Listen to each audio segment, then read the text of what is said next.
Hello there. Yes, you. Before we begin, I want to invite you to do something very simple.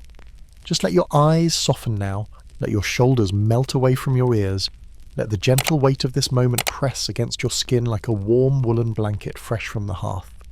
As you settle in, listen closely to the sounds behind this story. Can you imagine the whisper of wind as it slips between the ivy-covered stones of an old village? Can you feel the cool breath of night as it brushes your cheeks like a quiet sigh? There's nothing you need to do now but listen. Breathe in and breathe out. Feel your body become heavier with every breath. And now let's begin. Our story today sets sail in a valley wrapped in sleep. A place where the moon hangs low and full, silver as milk in a pewter cup,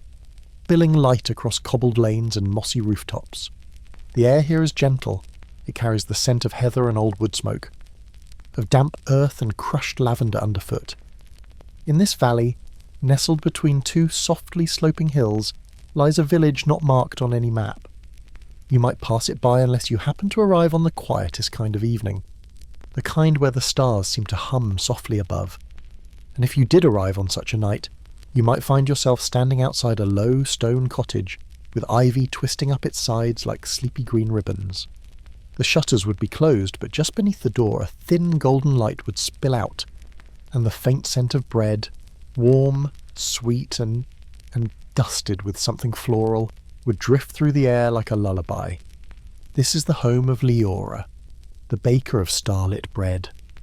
Leora had hair the colour of winter wheat and eyes soft as fog. She had lived many years in this village, long enough that her hands bore the memory of every loaf she had ever made. Every knead, every fold, every silent hour by candlelight. She was a widow now and had been for many seasons. Her days were quiet, her voice rarely raised above a whisper, but her home was never cold. Each evening she would light the hearth with care, her fingers steady, her breath patient, and each night she would bake. She only baked by moonlight, that was the tradition, that was the belief. You see, in this village, there was an old story passed down through time like a favourite quilt.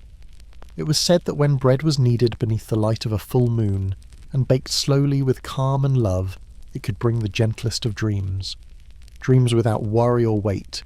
the kind that rocked you softly, like a boat in a still lake. And Leora's bread. Oh, Leora's bread. It was something the village cherished in their hearts even more than they did in their mouths. Each loaf was laced with dried lavender, a real herb once used in medieval kitchens, not only for its flavour but for the calm it carried. When Leora baked, the scent would drift down the lanes and alleys, curling into window and doorways. People would breathe it in and feel their shoulders drop, their thoughts soften. Children would yawn, old men would sigh, even the cats would curl tighter in their beds. Leora's night began always the same. She would wake just before midnight, when the moon was high and the world was hushed.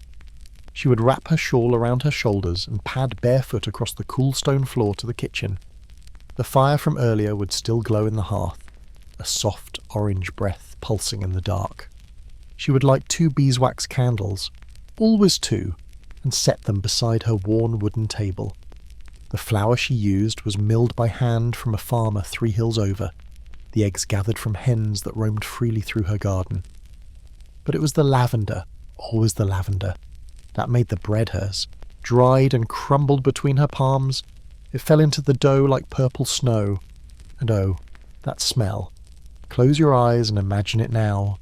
Flour in the air light as fog. The sweet honeyed scent of lavender mingling with the tang of yeast. The warmth of the oven slowly waking. Leora would press her palms into the dough, slow and rhythmic. Her hands knew exactly what to do. Push, fold, turn again and again, and the kitchen would grow warmer, the air thicker, her breathing steady. Push, fold, turn, the same gentle dance, like a lullaby written in flour.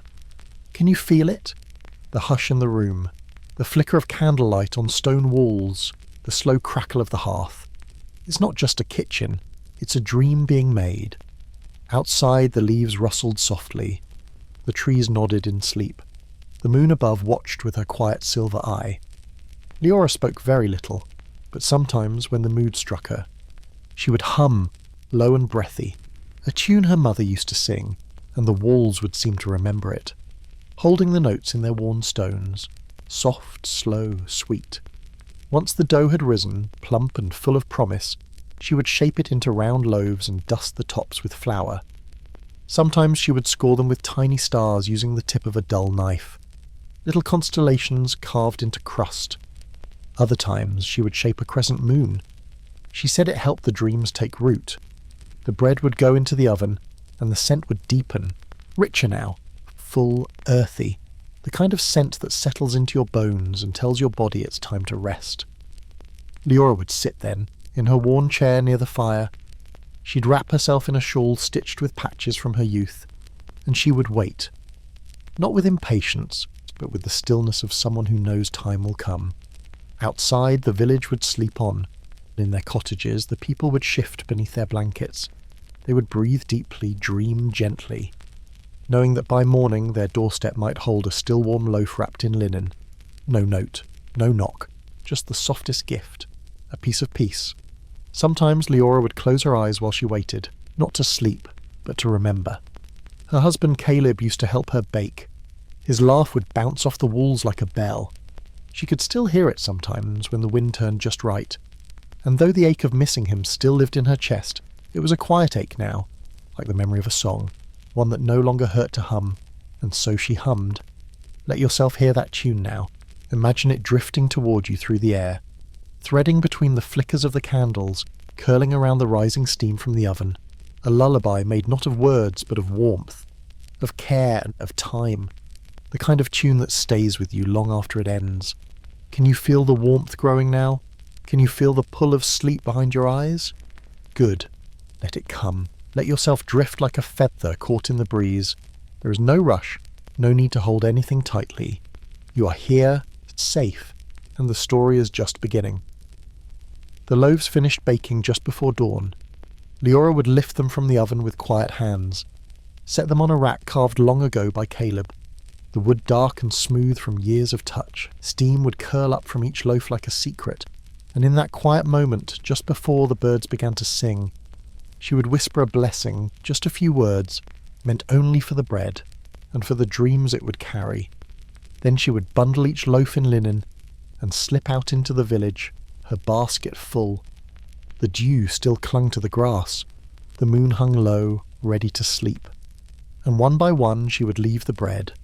At doorsteps and windowsills, on benches and beside cribs, each loaf a silent wish. And as the sky turned soft with morning, she would return home, her basket empty, her heart full. She would sit again by the fire and watch the last of the candlelight fade. Then, wrapped in her shawl, she would rest and dream, the gentlest kind of dream, the kind her bread always gave, to others and to herself. Breathe in slowly now and let it out in a sigh as gentle as falling flour, as easy as the curl of smoke from a candle just blown out. And as you feel your eyelids grow a little heavier, know that the world you are entering holds only peace, only quiet, only the softest kind of wonder. So let your thoughts become slower now, slower still, as we return to the little valley between hills where sleep grows like time and dreams are wrapped in linen and tied with hush. The morning after a full moon in the village is always slow and silver and kind. The air still carries a trace of lavender and bread, and those who wake early, before the roosters, before the dew lifts, find the loaves Leora left behind, sometimes still warm, nestled in soft cloth like a baby tucked into bed, and always there quiet when they find them, as if speaking too loudly might break the magic. And maybe it would, for this bread is not made for chatter or rush. It is made for moments like this, where fingers press gently into the crust and feel the warmth within, where the first bite melts away the noise of the world and replaces it with the echo of stars. Children wake slower on these mornings, yawning with arms stretched like sunflowers, their little toes peeking from under blankets, their dreams still clinging to their lashes, and their mothers know, without needing to, speak, that the night was kind because the bread was there, the dreams were good, and the air is quiet with thanks, and Leora, back in her cottage, rests with the weight of the empty basket still fresh in her arms, her shawl drawn close, her fingers curled loosely, her breath deep and easy. And as the village stirs into life, she sleeps, and the fire in the hearth hums quietly, a lullaby in embers, and above her, on a narrow shelf, rests a row of little jars, each filled with dried herbs. Lavender, yes, but also lemon balm, chamomile, crushed petals from her garden, and each with a hand-tied label written in her slow looping script. Not because she forgets what's inside, but because even a herb should feel seen, should feel named, should feel loved. And when the sun climbs a little higher and the birds have finished their breakfast songs, she wakes again, slowly, with a smile soft as flower and a yawn that feels like a ribbon unwinding, and she rises, not rushed, not tired, just full in that quiet way that people are when they have given something gently to the world. And she moves through her home with a grace that feels practiced but never stiff, like the movement of someone who's lived in the same rhythm for so long the rhythm has become part of her breath. And outside, the villagers begin their days with baskets under arms and children chasing chickens and the clatter of life resuming, but always a little softer, on the days after Leora bakes. And there is a peace that sits in the corners of windows and lingers in the folds of curtains, a peace like a cat curled in the sun, slow and satisfied. And yet, on this day, something a little different stirs in the wind. Something new, something not unwelcome, but unfamiliar. A traveller, perhaps, or a change of season. The air smells the same, and yet not. The clouds pass as they always do, but their edges are crisper. The light in the trees is golden, more golden than usual, and Leora feels it in her bones, not as a warning but as a signal, a nudge from the world that something is coming. And so she begins to prepare, not with worry but with care, her fingers moving across shelves, checking stores of flour and jars of yeast, brushing the tops of her herbs as if they were children needing comfort. And outside, across the hills, a stranger walks. Boots worn, coat faded, but step steady. A satchel over one shoulder filled with dried roots and old letters and a hand-drawn map with no compass. And this stranger walks not with the sharp pace of the lost, but with the slow step of someone following a feeling. The same way you follow a tune you can't quite hear. And by the time the sun begins to dip behind the western hill, the stranger sees the first chimney of the village, smoke curling up like a question, and Leora, at her window, lifts her gaze and sees a figure small in the distance, and the corners of her mouth lift. Not surprised, not startled, just knowing. And the next night she bakes again, though the moon is only a soft crescent now, not full, not shining, but still she bakes,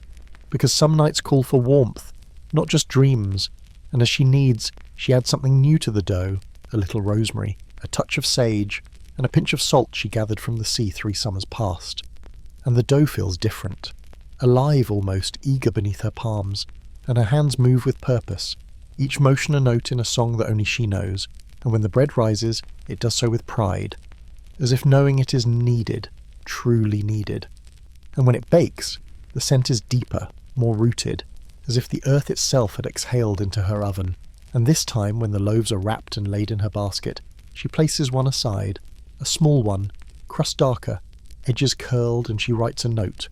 Not something she usually does, but tonight, something in her calls for it, and she tucks the note under the linen of that one loaf and carries her basket into the sleeping streets, her feet silent, her shawl drawn tight, and she leaves the loaves as always, one by one, near the cradle, beside the window, next to the boots by the door, and the last loaf, the one with the note,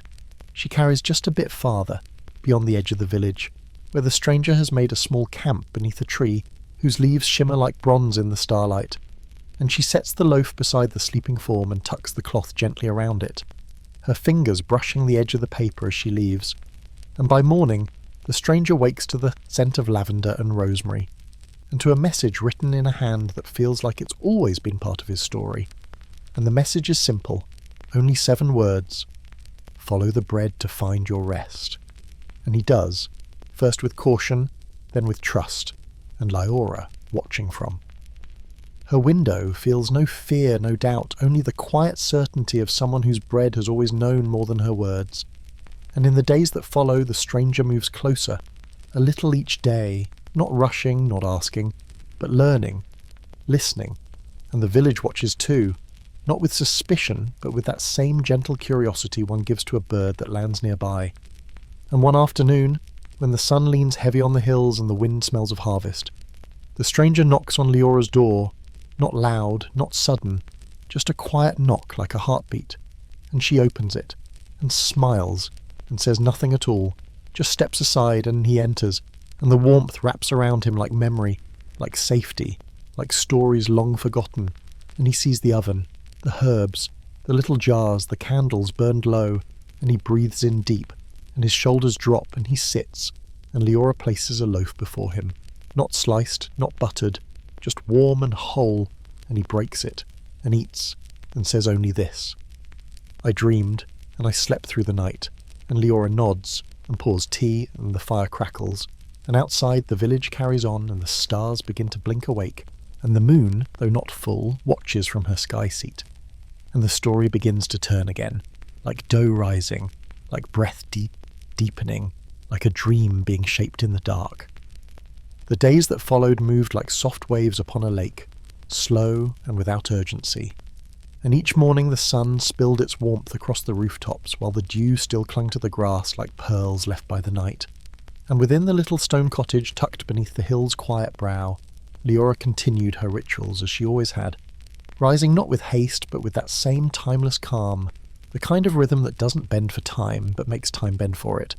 And though she now shared her table with someone new, the silence remained unbroken and beautiful, for the stranger, whose name was Emery, spoke as softly as the light filtering through the linen curtains, his presence as still and gentle as the curl of steam from a morning cup of tea, and Leora, who had once known the language of solitude so well it spoke through her hands, began to find in Emery a companion not of noise or interruption, but of shared quiet, shared knowing.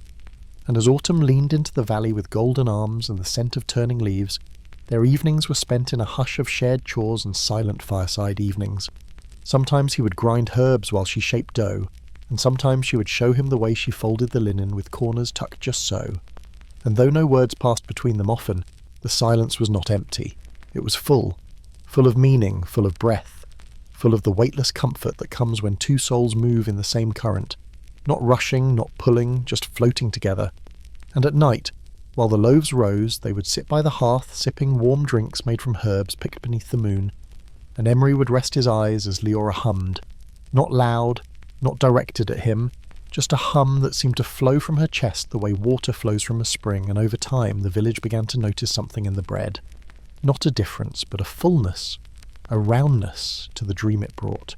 as though the peace they'd known had grown somehow deeper, more rooted, and when they looked to Leora they saw the same soft grace as always, but behind it, a light that had not been there before, not exactly, not since Caleb, and they welcomed it.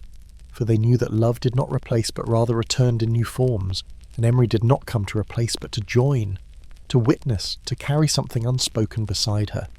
And as the trees painted the hills in strokes of amber and rust, Leora began to teach Emery more, not with instruction but with invitation, showing him how the lavender must be crumbled between warm palms to release its oils, how the water must be tepid like bath water drawn for a sleeping baby, how the dough must be listened to as much as touched. And Emery listened, always, as if every word she spoke was a note in a song he had once forgotten, and now was beginning to remember, and his hands, though calloused from years of travel, began to take on the memory of kneading, the same way stone remembers the stream that once ran across it, and by the first frost he could fold the loaves with care and weight. And Leora would watch him, not with correction, but with a quiet smile that bloomed from the corners of her eyes and warmed the room more than the fire ever could. And one night, as the wind danced its first winter tune, and the moon stood pale but proud above the village, Emery asked, not with voice but with a glance and a hand placed gently over hers, if he might bake his own loaf. And Leora nodded and stepped aside and watched as he moved through the motions, slow, careful, reverent, the way one might touch the pages of an old book filled with ancestral stories. And into his dough he added a pinch of nutmeg and a tiny shard of bark he carried with him from a tree he once slept beneath in another life. And he shaped it not round but oblong, and scored a line through the top like a path through snow, and when it baked, the scent was different but not wrong, just new. And that night he left his single loaf at the foot of the tree where he had first camped before entering the village, wrapped not in linen, but in a woven cloth he carried from his childhood. And when he returned, Leora nodded once, a silent approval, and he slept with a peace he had not known since boyhood. And from that day forward, they baked together, not every night, for Leora still honoured the pull of the moon and the rhythm of solitude, but often enough that the village came to know the scent of Emery's bread as clearly as they knew hers, and both were treasured, both were dreamed of, both were whispered about in soft voices behind steaming mugs as children leaned sleepily against parents' legs and cats curled tighter in the crook of windowsills and winter settled slowly into the valley. Then not harsh, not sharp, but gentle and white, a lullaby of snowflakes and soft skies. And during these months, Leora would grind more herbs, dry more flowers, and line her shelves with jars so colourful they looked like stained glass in the candlelight. And Emery would gather firewood and stack it beneath the window, his coat dusted with snow, his cheeks pink from wind, and the two would move like clock hands in sync, and the loaves continued to rise night after night, carrying with them dreams of warmth, of soft snow, of safe homes and glowing hearths. And once, on a night when the sky was velvet black and not a single star could be seen, Leora felt a stillness unlike any before, a hush that settled into her bones like a held breath, and she lit a third candle, something she had never done, and with Emery by her side they kneaded the dough in silence, their hands coated in flour, their eyes glancing to the window again and again, though they didn't know why. And when the bread was shaped, she scored not stars or moons or paths, but a single spiral on each one, and Emery followed her lead without question. And when the loaves baked, the scent was different, neither hers nor his, but something older, something familiar and strange. And when they cooled and were wrapped and left, something in the air seemed to shift, not louder, but deeper, as if the dreams that would come would not only be sweet but meaningful, and the villagers who received those loaves woke not only rested but changed, remembering long-lost dreams or old songs or the faces of loved ones gone. And all that next day the village was quieter, slower, and people spoke of memories like they were freshly picked fruit. And Leora, when asked, only said the moon was speaking more clearly now,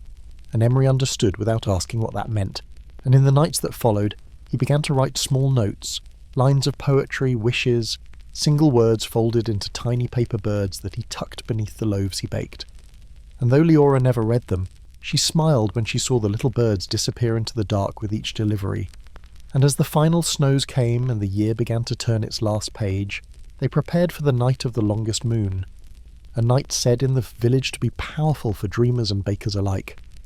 And that evening they cleared the table completely, set fresh candles in all corners, and brewed tea with every calming herb in their collection, sipping it slowly before beginning, and when they kneaded the dough, they did so with eyes closed, breathing in sync, letting their hands guide them, as if the bread were guiding back, and the loaves they shaped that night were larger, rounder, weightier, as if each one carried a season inside. And when they baked, the scent was enough to make even the crows fall silent on the branches outside. And those loaves were delivered with more care than ever before, wrapped in cloth embroidered with old symbols and tucked with a sprig of thyme or pine. And that night the village dreamed as one, a shared dream, a dream of warmth and light and a long table where everyone sat and no one wept. And in that dream Leora stood with her hands dusted in flour, and Emery played a soft tune on an old wooden flute, and the children laughed, and no one felt cold and no one felt alone. And when the dream ended, the villagers woke not with sorrow, but with a fullness they could not name, and they knew, deep in their bones, that something sacred had passed through them, and that it had come from the bread, from the hands that shaped it, from the hearts that baked not for praise but for peace. And from that day forward, the Baker of Starlit Bread was no longer just Leora, for Emery had become part of the story too, his name spoken with the same hush and reverence, and though seasons would come and go, and moons would wax and wane, the loaves would continue to rise under candlelight, under quiet breath, under the stars that blinked kindly above, and always, always, they would bring dreams. As spring approached the quiet valley and the frost began to lift its fingers from the grass and the trees sighed with the memory of blossoms returning, the village shifted once more into that soft pattern of renewal, the kind that doesn't announce itself with trumpet or song, but with a tender green shoot poking through the soil, with the sound of meltwater slipping down from the hills in narrow silver ribbons. And within Leora's cottage, the light began to change, a little longer now through the windows, a little brighter in the way it rested on her shelves, and Emery found himself standing often at the doorway in the early hours, breathing in the scent of the earth waking up, the scent of wet moss and fresh bark and the first brave flowers lifting. Their faces to the chill, and each morning he would glance back at Leora, who often sat by the hearth mending a cloth or stirring a jar or simply watching the flames with that ancient kind of stillness that he had come to understand was not silence at all, but attention. And though they baked less frequently in spring than in winter, because spring did not carry the same heavy dreams that needed lifting, but rather light dreams, feather dreams, the kind that drifted in and out with bird calls, there were still nights when the moon, whether full or not, would press against the window like a palm in search of connection, and on those nights Leora would feel it before she saw it, the way a mother hears her child stir long before a cry comes, and she would look to Emery and simply say, "Tonight," and that was all that was needed, for he would rise from wherever he was and gather the water from the jug and light the candles, and the two of them would begin again, this dance, this rhythm, this quiet offering to the world beyond words. And in these spring loaves, they used lemon balm and dried petals from the first flowers of the season, folding them into the dough with extra care, as if preserving the very essence of newness, of return. And when they shaped the loaves, they made smaller ones, more playful in form, some with swirls, others with tiny leaves pressed into the tops, and once they even shaped one like a sleeping lamb, though it was more symbolic than accurate. And they laughed, a quiet, breathy sound that felt sacred in its simplicity. And that loaf, the lamb-shaped one, was left on the doorstep of a young couple who had just welcomed a child. And it was said the child slept through the night for the first time, dreaming not of fields but of light. And from that evening on, parents began to hope for the lamb loaf on their doorsteps in spring. Though Leora never promised it would come, and Emery never told how it was made, for not every loaf could be repeated, not every night held the same spell, and part of the magic was in the unknown, in the gentle surprise of what might come, and as the season deepened, so too did the connection between the two bakers, not only in shared work or quiet companionship, but in the way they began to hear one another's thoughts before they were spoken, to hand each other tools without asking, to move as two pieces of the same current, and though no one in the village ever asked if they were a couple, no one questioned that they were something more than separate, something woven together, like strands in dough that rise better when braided. And there was a particular evening near the end of spring when the sky turned the colour of honey, and a soft rain fell without thunder, without wind, just a gentle mist that seemed to wash the village in silver. And on that night, Leora did something she hadn't done in many years. She opened the small drawer beneath her spice rack and pulled from it a folded letter, yellowed and fragile, tied with a faded ribbon. And as Emery watched, he knew not to speak, just to listen, and she unfolded it with the kind of reverence usually reserved for sacred things, and as her eyes scanned the page, her lips moved slightly, soundless, mouthing words written long ago by Caleb, a note he had left for her the night before he passed, not because he knew he would go, but because he had loved her enough to always leave words behind. And as she read it now, in the presence of another who had come to share the space of her heart, she did not cry, but her breath changed, deepened, and after a long pause she set the letter on the table and whispered, "It's time," and Emery, without asking, nodded. And the two of them prepared a loaf unlike any before, one made with Caleb's favourite herbs, thyme, rosemary, and a pinch of orange zest, folded with rose petals dried from the bush he had planted in the garden, and as they baked it they did not speak, for the silence between them was filled with memory and respect, and a strange, glowing peace that made the whole cottage feel lighter, as if Caleb himself had returned not in body but in presence. And when the loaf was done, Leora wrapped it not in cloth but in the scarf Caleb had once worn on cold market mornings, and she did not leave it on a doorstep but carried it to the edge of the forest, where a narrow stream ran, and there she laid the loaf upon the water, and watched as it floated, spinning slowly, carrying its scent and its story out into the world. And Emery stood behind her, not close, not touching, just near enough to be with her without intruding. And after a long while they walked home through the dark, the stars blinking softly above, and neither spoke of the loaf again, because some loaves are not meant for mouths but for memories, for letting go. And as summer arrived, the baking changed again,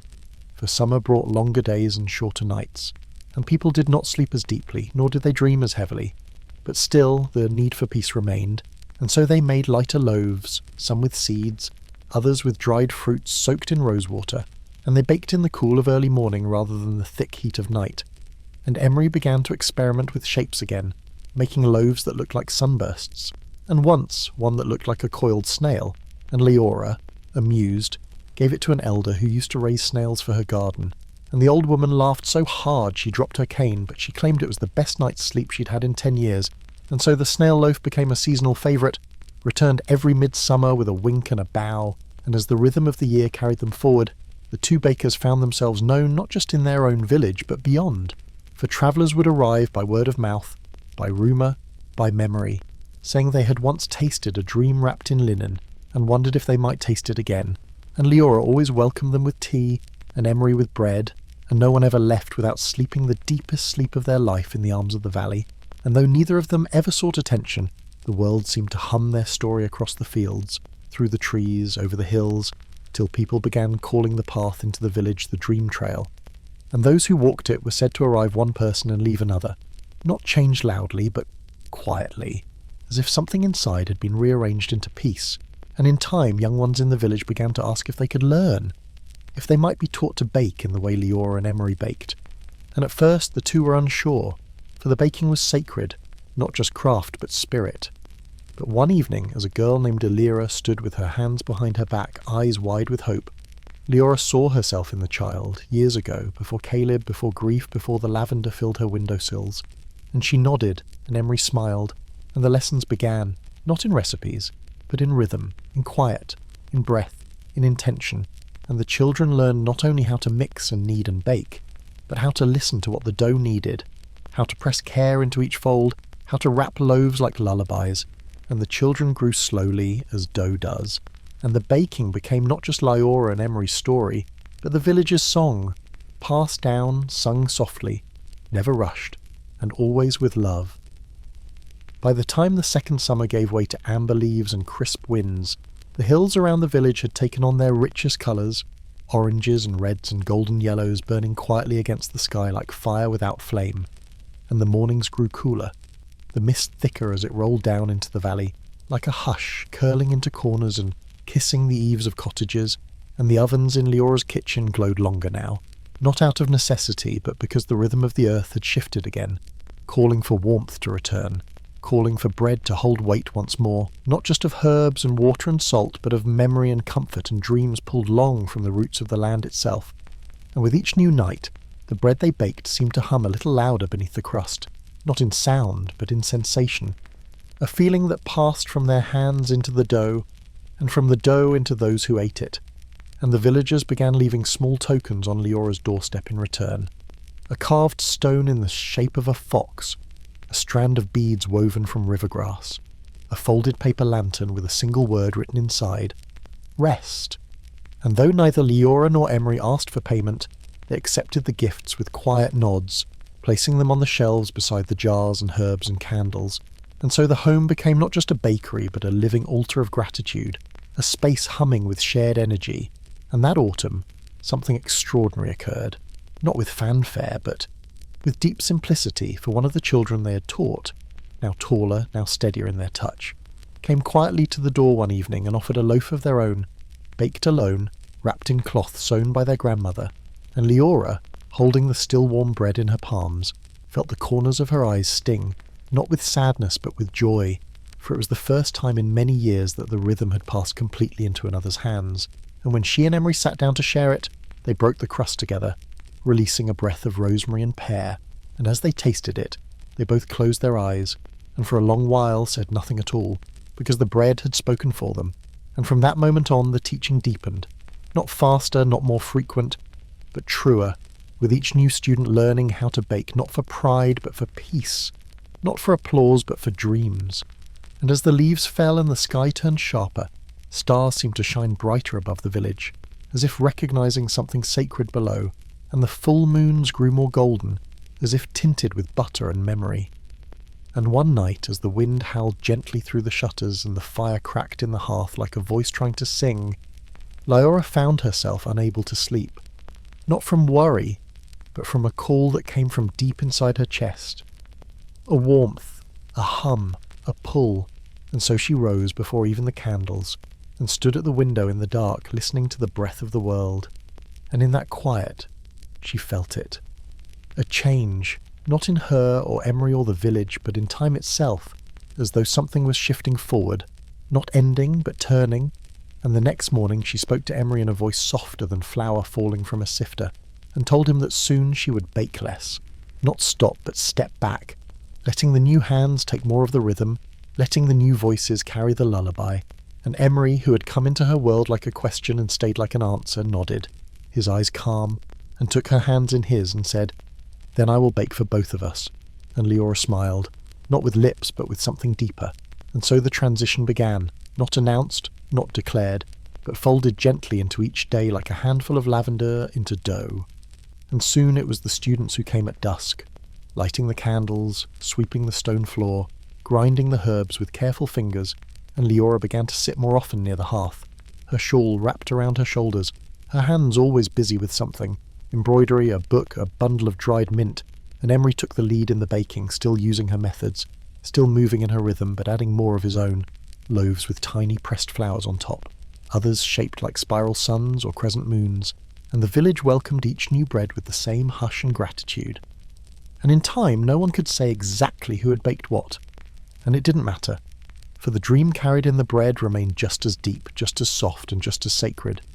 And Leora, now in her quieter rhythm, would sometimes take slow walks along the edges of the village, her footsteps nearly silent on the leaf-strewn paths, stopping to pick herbs or touch the bark of trees, and the children would watch her pass with wide eyes and whisper, "That's her, the first dream baker." And she would nod to them, a smile at the corners of her mouth, and sometimes leave a tiny sprig of something in their hands, sage, fennel, a feather she'd found, and say, "This is for your pocket, it will help you listen," and as the season edged closer to winter again, the sky began its long descent into early twilight, and the candles burned longer, and the scent of nutmeg and clove returned to the loaves, and one evening, as the frost clung to the windows like lace, Emery found Leora asleep beside the hearth, her head resting on a pillow made from her old apron, and in her hands, wrapped tightly, was a tiny bundle of dried lavender, and Emery did not wake her, but covered her gently with a wool blanket, and then returned to the kitchen, lit the candles, and began to bake, the dough soft in his hands, the oven warm and willing, and the house filled once again with that hush, that lull, that ancient breath of dreams waiting to be born. And that night the bread he delivered bore a new symbol, a spiral of stars drawn gently across the top, and though no one asked what it meant, they all slept a little deeper, a little longer. And in the morning Leora rose and joined Emery for tea and said, "The stars are speaking to you now," and he nodded. And so the story continued, not as it began, but not ended either, simply rising as bread does, into something new, yet made from all that came before. As the snow returned once more to blanket the hills and hush the world beneath its soft white breath, the village nestled even deeper into its quiet, and each evening the light from the bakery's window shone like a promise across the frost-covered lane, and Emery's hands, steady and practised, moved through the rituals of preparation with the calm grace of someone who had not only learned a craft, but inherited a sacred rhythm, and though Leora no longer baked each night, she remained close, always within the quiet warmth of the kitchen, seated near the hearth with her shawl drawn high and a small cup of tea cradled in her hands, the scent of lemon and thyme rising with the steam as she watched and listened, her presence as grounding as the stone beneath their feet, and Emery in turn and found comfort, not only in her nearness, but in the way she moved through the space without needing to speak, her gaze offering guidance when words were unnecessary, her nods gentle affirmations that the rhythm remained true, and as the season deepened, the bread took on the richness of winter's silence, darker crusts, fuller scents, longer rising times, as though it too knew the need for slowness, for depth, and the villagers, now so accustomed to the rhythm of dreams delivered in linen, began to leave not only tokens but small notes on their doorsteps, folded papers tucked beneath pine sprigs or dried herbs, sometimes just a word, hope, heal, remember, forgive, and these notes were gathered at dawn, read softly in the flicker of candlelight, and then burned one by one in the hearth, not out of dismissal but as offering, their smoke rising into the rafters and beyond, as if the wishes carried on that smoke might settle somewhere in the dough, and be passed back to the village in return, and this quiet exchange became part of the rhythm too, part of the story being told with each loaf, a conversation without voices, and one night, as the snow fell thick and soft against the windows, Emery baked a loaf shaped like a circle with no edges, smooth and unmarked on top, and Leora, watching, said quietly, "This is for you," and he looked at her and said, "For me." And she nodded, because after all the loaves he'd shaped for others, it was time he received one made not with expectation but with love, and she wrapped it herself using the cloth Caleb had once given her, the one with the small embroidered feather in one corner, and when she placed it in his hands, she said, "Eat this before sleep." And Emery, feeling something shift deep in his chest, took the bread to the table, cut a slice, and with the first bite closed his eyes, and Leora watched him, not with concern but with a soft pride, knowing that finally, after all this time, the rhythm had given something back to him, and when he slept, his dreams were long and deep and silent, not filled with symbols or sounds, but with pure stillness, like floating in the warmth of the memory without fear. And the next morning he rose with tears in his eyes and a smile on his lips and whispered, "Thank you," and Leora simply took his hand in hers, and together they began to prepare the next batch of dough, the candles flickering like stars all around them. And so the days moved forward, steady as breath, and the dream baking became not only tradition but legacy, for the children they had taught were now teaching their younger siblings, passing on the secrets not in the form of exact measurements or strict recipes, but in the way one teaches music, through feeling, through tempo, through listening. And there was a girl named Mira who came often, always first to arrive and last to leave, who had a touch so gentle it was said the dough softened under her fingers like it was waiting just for her. And one winter's night she asked if she might bake a loaf alone, for her grandmother who had fallen into restless sleep. And Leora and Emery agreed, stepping back, watching as she lit the candles, measured the flour, sprinkled in dried linden flour and a pinch of cinnamon bark, shaped the dough with hands that barely whispered against it. And when she baked it, the scent was unlike any that had filled the kitchen before, sweet but light, earthy but lifted. And when she delivered it, she did so wrapped in 2 layers of linen with a note tucked inside, not written in ink, but stitched carefully into the cloth with blue thread that shimmered like moonlight. And the next morning her grandmother woke with a smile and said, "I saw my mother in my dreams, and she was singing." And Mira returned to the bakery in tears. But they were the kind that come from something beautiful, something complete. And Leora told her, "You have the rhythm now." And Emery pressed a warm loaf into her arms and said, "Share it when the time feels." Right, and so another story was born and more came, not just from the village but from nearby hills and distant woods, words spreading softly like flower on wind. And soon it was not just dreamers who came, but those seeking rest after sorrow, those who had walked too far, those who had forgotten the feel of sleep that comes without fear. And though not everyone stayed, each left changed, touched by the hush of the ovens, the steady hum of the baker's work, the scent of herbs in warm light, and on the first night of the new year, when stars crowned the sky in rings of frost, Emery baked a loaf with 12 segments, each one shaped differently, representing a month, a wish, a dream, and they shared it with the entire village, broken by hand, passed from one palm to another, with laughter and tears and silent hope. And in that moment, Leora looked out across the crowd and felt something settle in her chest, a peace deeper than any she had known, not because things were perfect, but because they were shared. And later that night, when the candles burned low and the hearth had begun to whisper its goodbyes, she and Emery sat together without speaking, their hands wrapped around mugs of warm milk, and she said, almost in a whisper, "I think I can rest now." And he looked at her with love, not surprised, not shaken, and said, "You've given enough, and now the story will carry you." And in the days that followed she baked only once more, one final loaf made with all her favourite herbs, folded into the shape of a sleeping moon, and she placed it on the shelf above the hearth, not to eat, not to deliver, but to keep, a reminder of where it all began. And then, on a soft morning filled with sunlight and birdsong, she lay down beside the fire, her shawl pulled to her chin, and fell into a sleep so peaceful the house itself held its breath. And Emery stayed beside her, his hand in hers, until the hush lifted, and the rhythm called him back to the dough, back to the warmth, back to the quiet, back to the story that would go on, because the story was never hers alone, never his alone, but part of the air, the earth, the rise and fall of breath. And so he baked, and the village dreamed.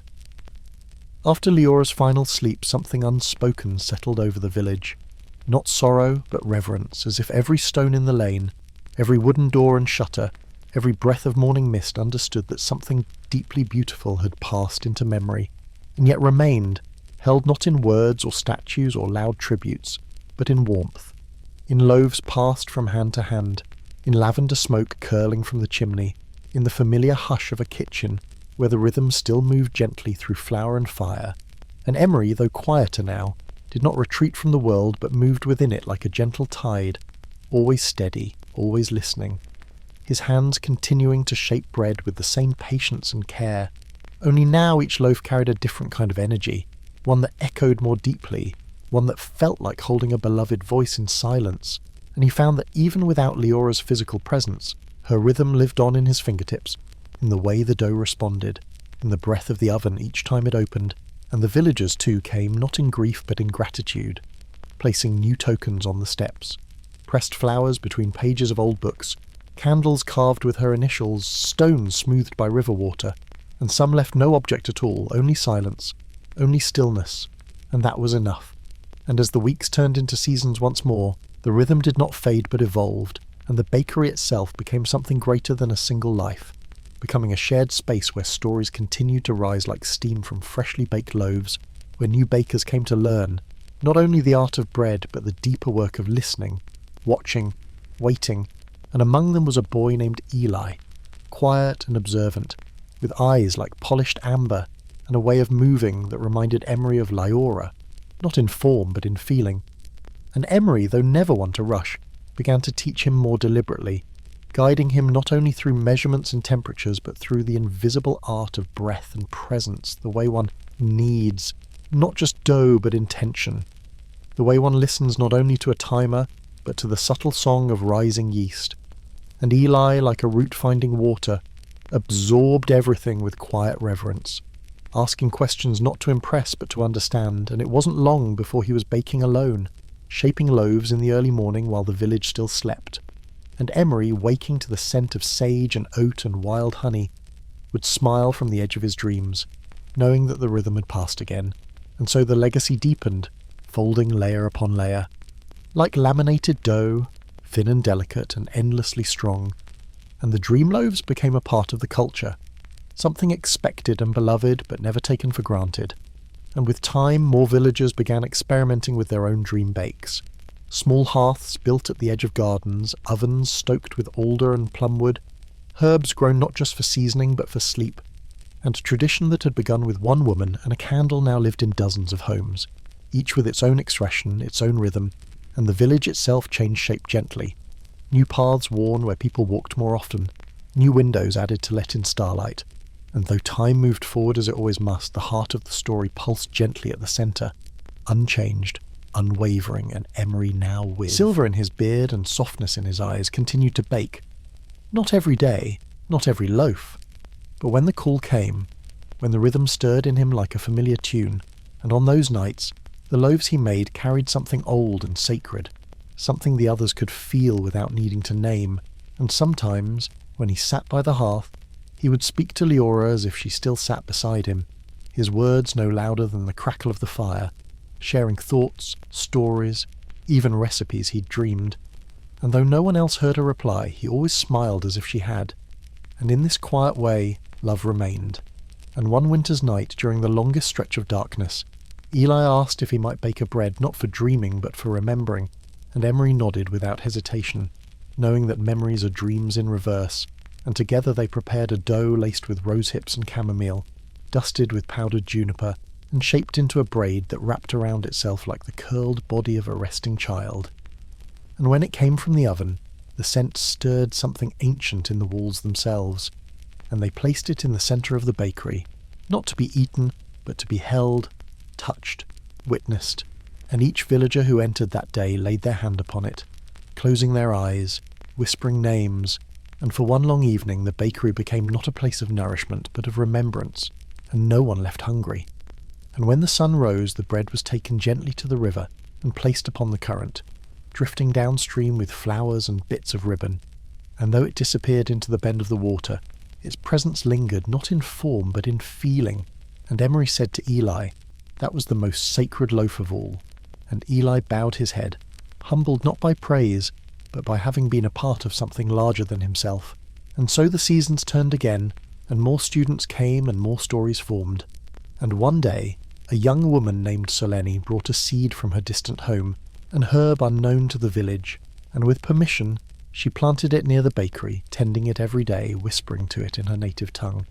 And when it finally bloomed, she used just a pinch of its purple petals in a batch of moon bread. And that night, those who ate it dreamed of distant hills and soft winds and languages they did not know but understood.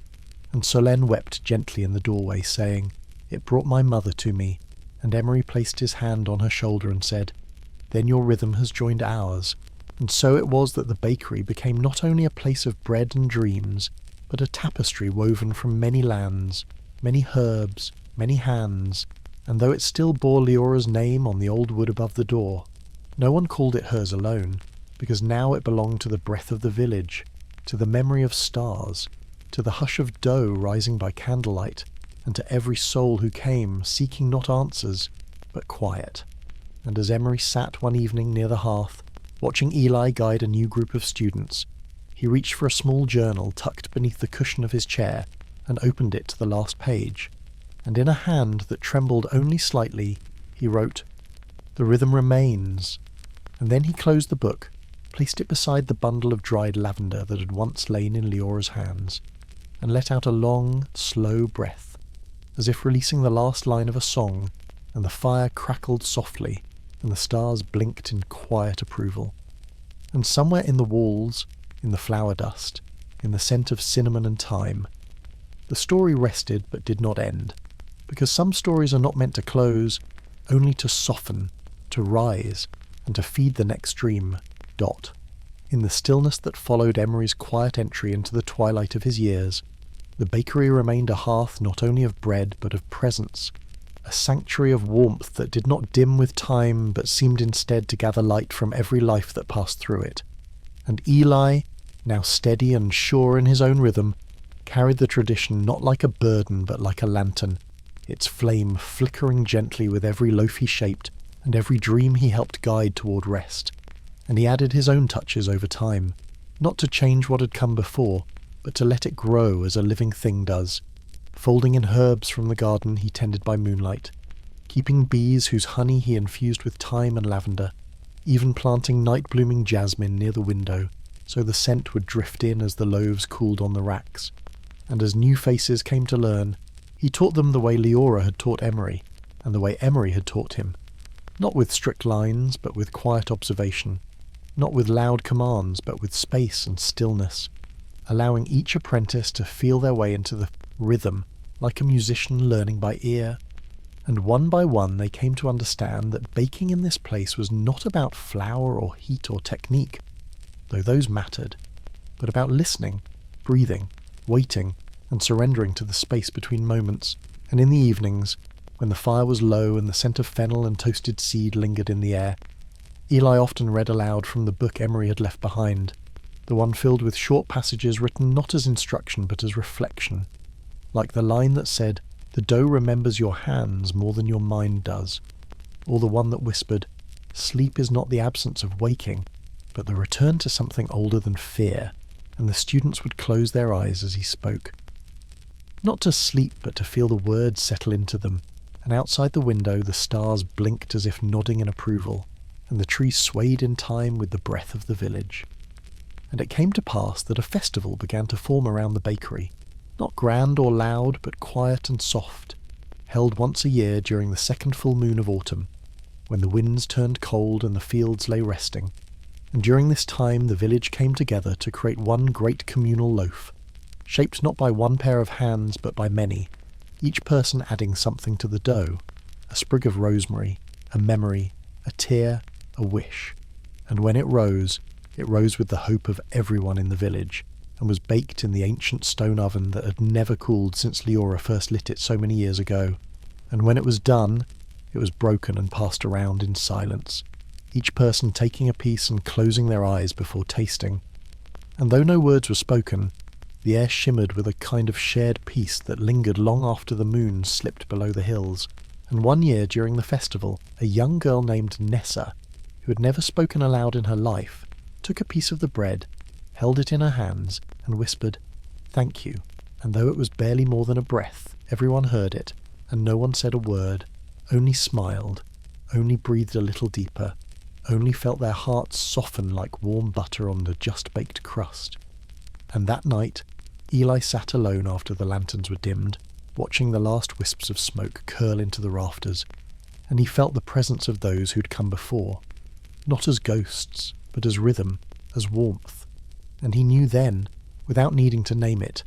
that the story would never end, only deepen, only braid itself into new forms, and in the years that followed Nessa grew and learned, and one day took her place beside Eli at the table, her hands nimble and sure,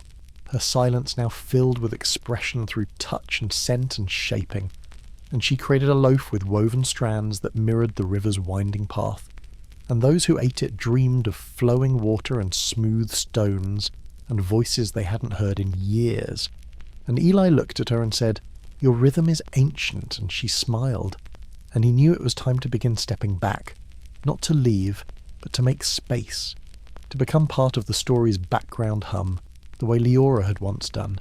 the way all things that live long enough become part of the wind, and he spent more time walking the fields, watching the moon rise, tending to the bees, and writing in the margins of Emery's book small notations like, "Today the bread rose before the sun," or "I heard her voice in the crackle of the hearth," and he never signed his name because it wasn't needed, because names fade but rhythm remains, and one soft spring evening as the first blossoms fell like snow across the stone path, Eli placed a single loaf wrapped in cloth beneath the tree that had grown from the place where Leora once planted lemon balm, and then he walked down the lane, hands in his pockets, breath slow, heart full, and did not return that night. And the next morning, Nessa found the loaf still warm, the cloth embroidered with a small symbol of a rising moon, and she pressed it to her chest, and wept not from sorrow, but from joy, because she knew what it meant. And she turned to the others in the kitchen and said with her hands, "It is time for us now." And so they baked, and the loaves came out golden and full of dreams, and the bakery remained quiet and kind, a place where the scent of sleep still rose with the steam, and where stories were told not in grand declarations, but in the slow folding of dough, in the way herbs were crushed between fingers, in the hush that settled each night as candles were lit and dreams were cradled with care. And still, even now, if you walk the cobbled road between the hills and pause near the old wooden door, you might hear the crackle of the fire and the soft hum of voices not raised but felt, and you might be offered a loaf wrapped in linen, warm from the oven, and if you eat it slowly, gently, as the stars rise and the wind drifts through the trees, you may dream not only of what was, but of what still lingers, and you may find, in that dream, a kitchen lit by candlelight, a shawl hanging on a hook, a journal left open on the table, and the scent of lavender in the air, and there, in the quiet centre of the story, the Baker of Starlit Bread smiles and offers you a seat by the hearth, and you realise you have always been part of the rhythm, and the rhythm has always been part of you. There was something sacred about the way the village never hurried, even as the world beyond the hills spun faster with each passing season, and while distant cities filled with machines and lights and voices that never slept, the cobbled lanes near the old bakery remained wrapped in their own quiet time, where people still paused to watch the morning dew bead on the edges of rosemary, still leaned against stone walls to feel the last warmth of afternoon sun soak into their backs, and still lifted their eyes to the sky when the stars began to show, as if searching for familiar stories written in light. And though many who once gathered at the bakery were now old or gone, their presence had not vanished but softened, become part of the fabric of the place, like the scent of flour embedded in wood grain or the gentle soot clinging to the edges of the hearth. And Nessa, now keeper of the rhythm, moved through the space with a grace born not from trying but from belonging, her hands steady, her gaze soft, her silence not empty but full, and those who came to learn from her learned more than how to shape dough or blend herbs. They learned to slow, to breathe, to listen with their whole body, and many of them stayed longer than they had planned, drawn into the quiet magic of the village and the way the bakery seemed to hold a space outside of ordinary time, and Nessa, though humble and rarely seeking praise, became something of a legend in her own way, not through fame or flourish, but through the simple power of her presence, and people began to say that she could sense what someone needed just by the way they walked through the door. And her loaves, though varied and ever-changing, always brought peace to those who ate them, not because of some secret ingredient, but because she gave each one her complete attention, letting her rhythm flow through her fingers and into the dough, and among her many bakes was one she reserved only for the nights of the hidden moon, the dark sliver of the month when no light shone overhead and the village grew extra still, and on these nights she would mix a dough with barley and lemon verbena, with just a trace of powdered clove, and as it rose in the silence she would sit alone with her eyes closed, breathing in time with the loaf as if they shared one heartbeat. And when the bread was baked, she left it wrapped in linen on the stone bench outside the bakery, where those in deepest need might find it, and though no one ever saw her place it there, nor saw who took it, the bread was never left uneaten, and slowly a belief grew that the hidden moon bread could soothe even the oldest grief. And so the tradition continued, quiet and tender, another thread in the ever-growing tapestry of stories that made up the bakery's breath. And the garden too had grown into something wild and wonderful,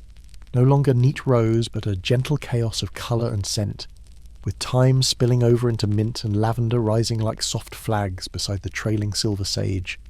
And every plant had a place, even the weeds, which Nessa called travellers, saying they had come unbidden but not unwelcome, and in the centre of the garden stood a circular table carved from driftwood, where apprentices often gathered in the late afternoon to share what they'd learned,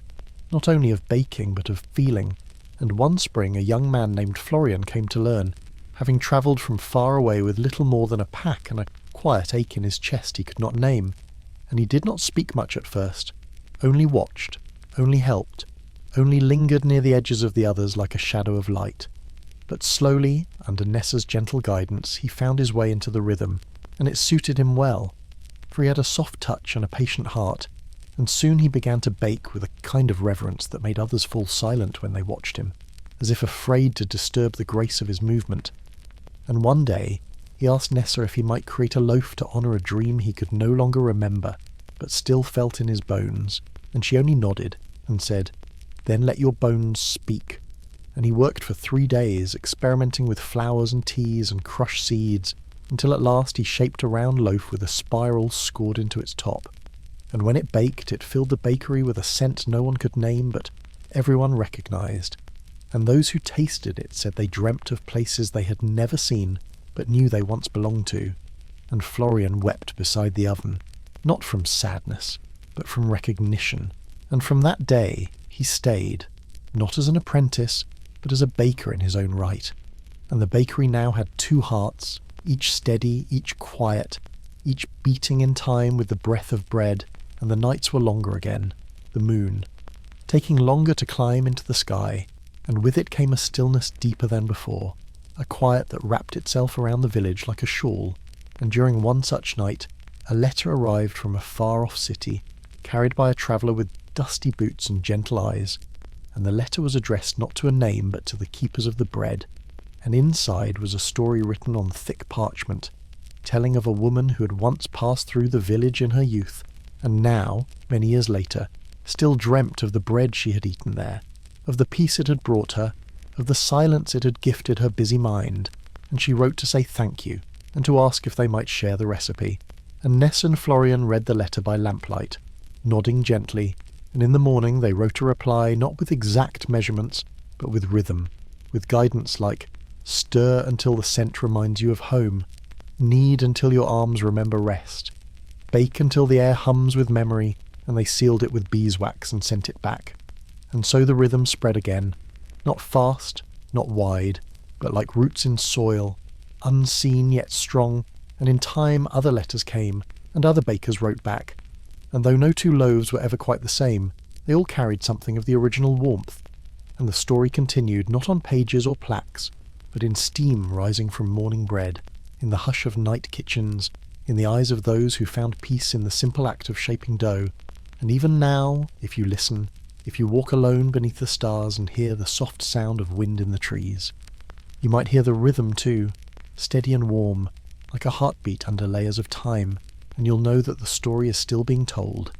not with noise or grandeur, but with the quiet turning of seasons and the slow rise of bread by starlight dot. And so the seasons turned like a wheel of slow gold and silver, the sun rising and setting in ever-familiar arcs above the quiet village cradled between its soft hills. And within the worn stone walls of the bakery, the rhythm never faltered, only deepened, like a melody humming just beneath the wind. And it was in the stillness of late autumn that a child arrived,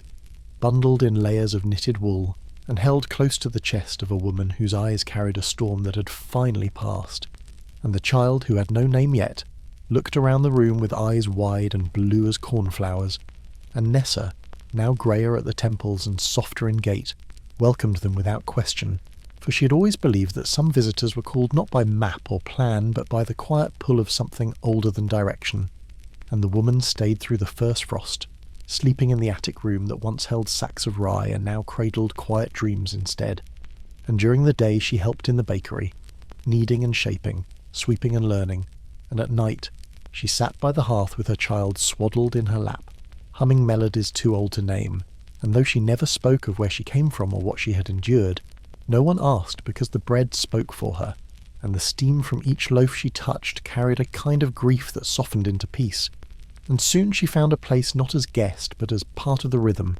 and she named her child Wren, after the small bird that darted among the trees near the window. And as Wren grew, so did the warmth within the walls, as if the bakery itself recognized the weight and lightness of a new beginning. And Wren was a curious child, always listening, always noticing, asking questions with gestures and wide eyes, and though she spoke little, her presence filled the space like sunlight through rising steam, and she loved to sit on the counter and watch the way flour moved through fingers, the way butter melted into warm crusts, the way candles flickered even when there was no wind. And she learned not through lessons but through being near, absorbing rhythm like roots drink water. And by the time she was 5, she could braid a 3-strand loaf with her eyes closed, could name every herb in the garden by scent alone, and sometimes she would stand still in the middle of the room, close her eyes and say things like, "The bread is dreaming of the stars tonight." And no one questioned her, because they felt it too, and Florian, who had once come with a silent ache, now carried Wren on his shoulders through the wild garden, pointing to bees and blossoms and letting her taste drops of honey from his fingers. And Nessa, who had carried the rhythm for so long, began to step back more, not vanishing but easing, letting the younger hands take more of the weight. And she spent her days writing notes in the margins of the old book, just as Emery once had, adding lines like Wren says the lavender hums when the moon is high, or the hearth cracked 3 times this morning. Perhaps someone is coming and she did not seek to be wise, only to notice, and the noticing became its own kind of magic. And so the bakery entered another chapter, not marked by grand changes, but by the soft deepening of its own breath, the quiet layering of stories. And Wren, now older, began baking her own loaves in the early hours, slipping downstairs before the others woke, her small hands dusted in flour,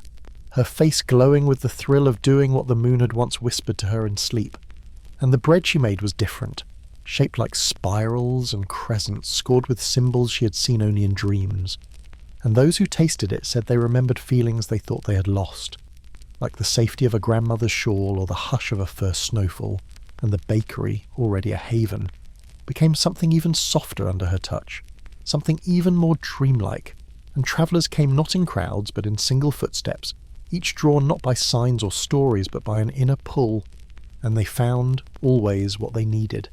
Even if they hadn't known they were searching, and the fire never dimmed, and the shelves never emptied, and the stars above seemed to blink slower above the roof as if watching with fondness, and sometimes, in the deepest part of the night, Wren would sit by the window and hum to herself, lullabies older than language, and the loaves would rise beside her in quiet reverence, as if waiting for her to tell them when the moment was right, and the moon, full or hidden,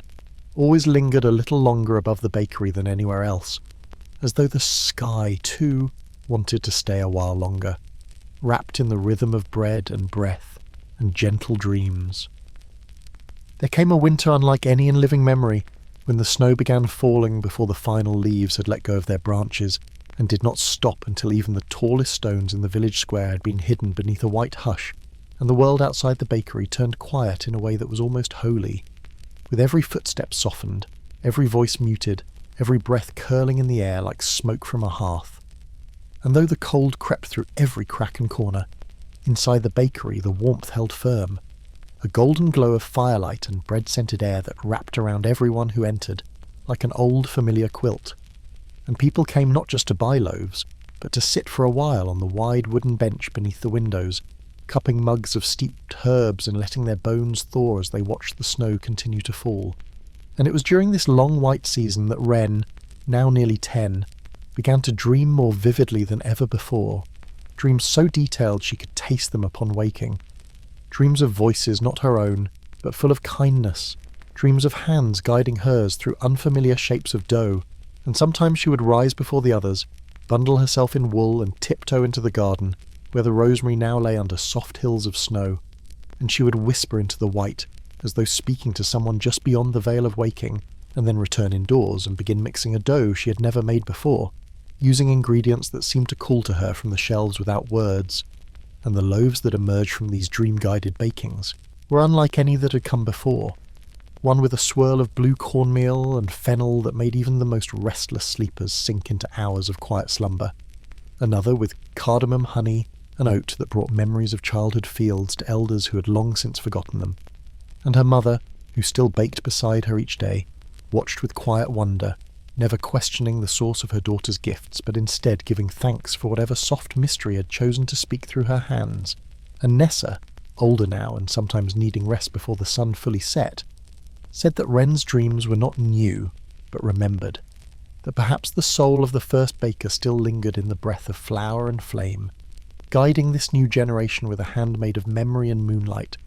And so the rhythm deepened again, layered like sediment, every loaf another line in the unwritten history of a place that lived not on maps, but in the heart's quiet longing for rest and warmth. And outside, the snow thickened still, until the world seemed held in a long pause, a single drawn breath between seasons, and time inside the bakery slowed to match,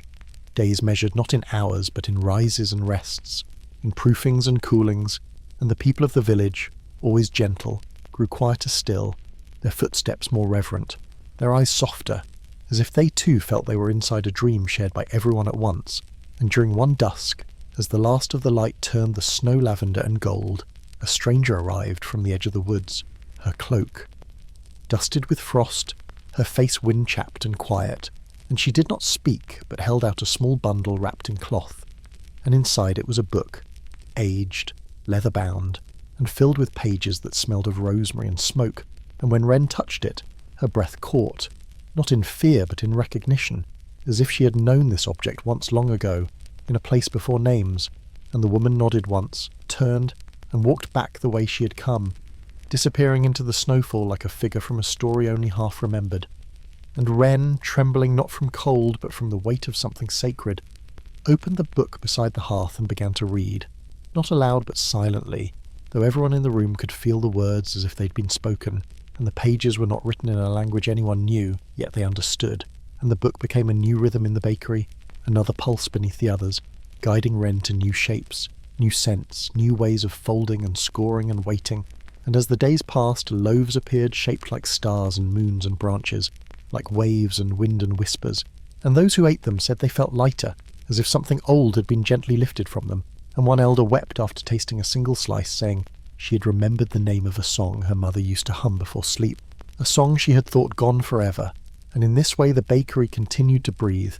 not only in flour and fire, but in the deep, quiet healing that can come only from something made with love and patience and silence. And as winter began at last to loosen its grip and small streams found their way again through the snowdrifts, the village stirred gently awake, blinking in the light of early spring, and Wren, standing barefoot in the warming garden soil, looked up at the sky and whispered, "Thank you," not knowing to whom, only knowing that gratitude itself was enough. And the story of the bread, like the story of the village, like the story of every quiet breath ever drawn beneath the stars, flowed on. As the spring air returned with birdsong and the earth began to soften beneath the thaw, small green shoots pushed up through the garden soil, where once only snow had blanketed the ground, and Wren, now with a braid of golden brown hair always dusted in flour, spent her mornings walking barefoot among the waking herbs, whispering greetings to the rosemary, the mint, the thyme, as if they were old friends rousing from a long sleep, and they responded not with words but with fragrance gentle and earthy. wrapping her in an invisible shawl of memory and promise, and as she knelt to inspect the lavender, its leaves still silvered with the cool breath of night, she remembered the first time she had watched her mother and Nessa crush it into the dough with their strong, patient hands, and something old and familiar stirred within her, like a bell rung softly at the bottom of a deep well, and she returned to the kitchen with a new kind of focus, moving as if guided not just by habit or heritage, but by something newly awakened, and the loaves she shaped that week were tender and fragrant, braided in long loops like garlands meant not for eating but for offering, and those who tasted them said they felt as though the bread had been made from sunlight and silence, and her mother, watching her daughter lean over the flowered table, recognized the look in her eyes, one of listening not outward but inward, as if hearing a voice carried in from another time, and she said nothing, only smiled and added another log to the hearth, keeping the warmth steady, and the villagers began to leave small bundles at the doorstep each morning, dried flowers, painted stones, lengths of ribbon, sketches of the bread they loved most, not out of payment but gratitude, for by now it was understood that the bread was not merely food, but a kind of gift that moved in circles larger than coin could measure, and travellers who arrived with the thaw stayed longer than they meant to, often sleeping in the small spare rooms above the shop or beneath the wide willow in the garden, saying they had meant to go on but couldn't quite leave just yet, and no one asked them to explain why, for everyone understood the strange magnetic pull of a place that made time feel thick and slow, where mornings arrived like warm blankets and evenings came with the scent of cinnamon and ash, and Wren continued to dream,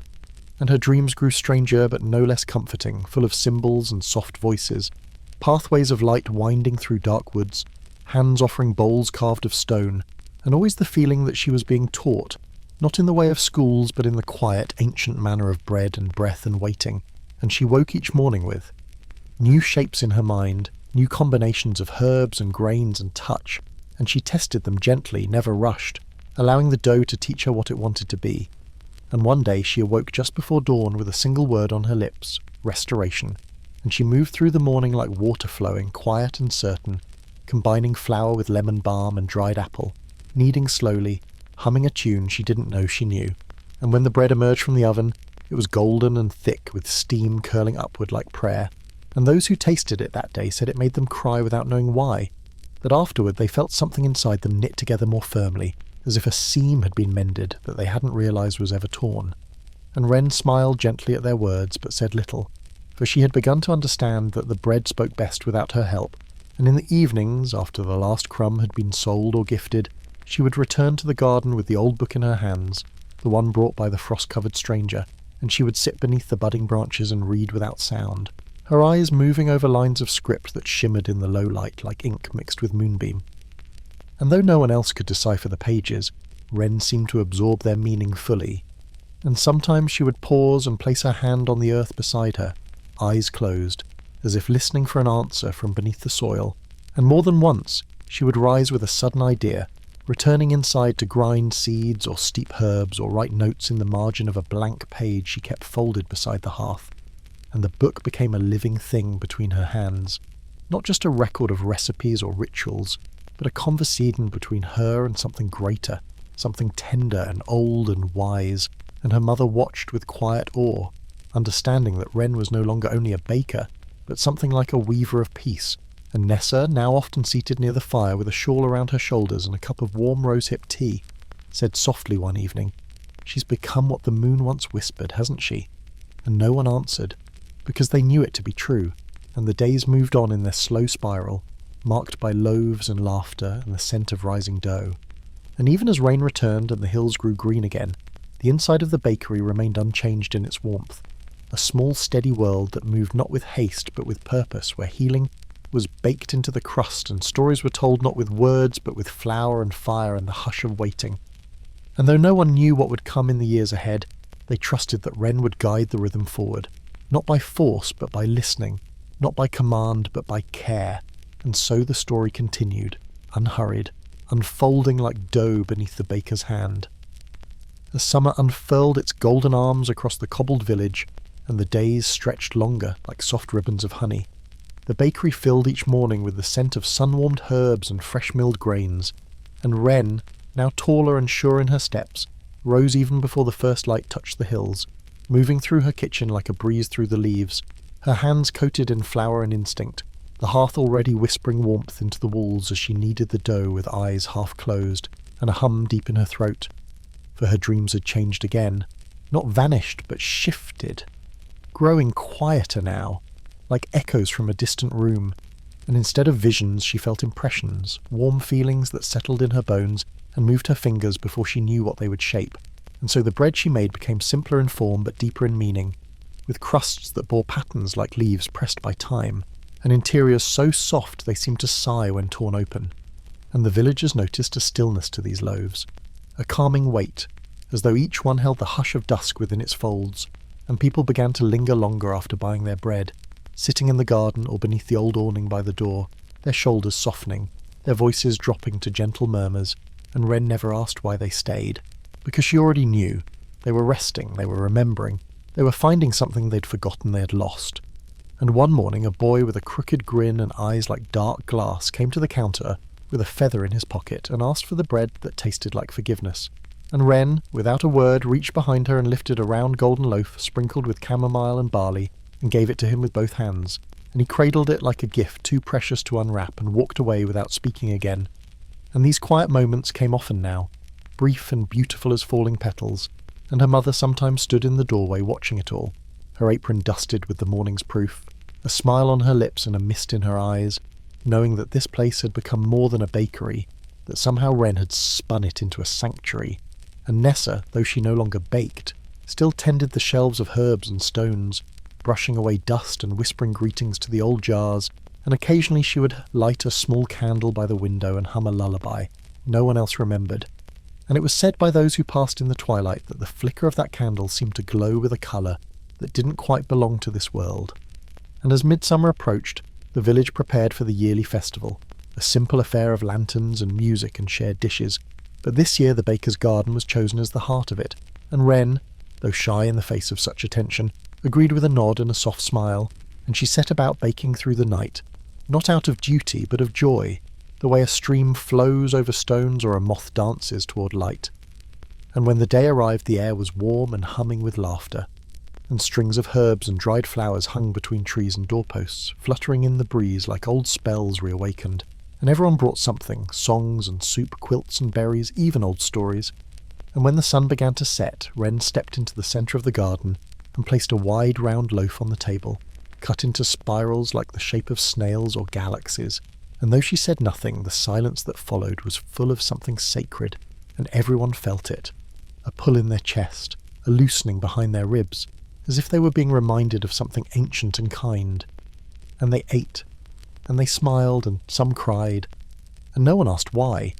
because joy does not need explanation when it arrives so completely. And later, after the stars had emerged and the last song had been sung, Wren sat alone by the oven's gentle heat, her eyes on the embers, her breath slow, and she felt a presence beside her, not frightening but familiar, as if someone long loved had returned only to sit a while, and though she could not see them, she knew they were real, for her heart had lifted the way it always did in dreams, and she whispered thank you into the silence and felt the air answer with warmth.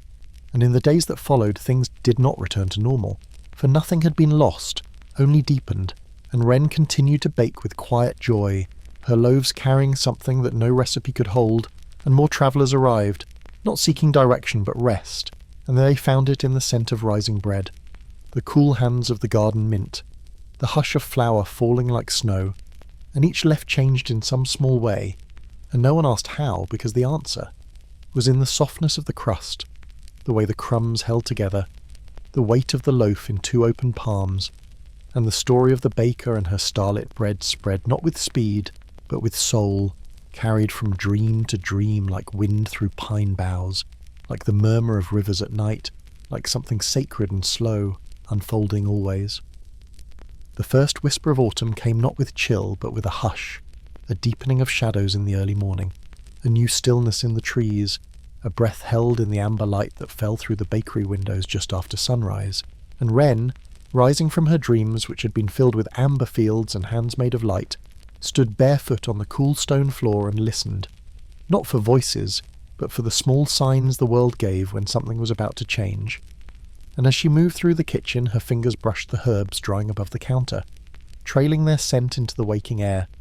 and she felt something turn in her chest like the slow grinding of a millstone, gentle and sure. And the dough that morning felt different under her palms, more alive, as though it had been waiting for her to notice its quiet message, and she folded it again and again with reverence, watching it rise with a patience that needed no clock.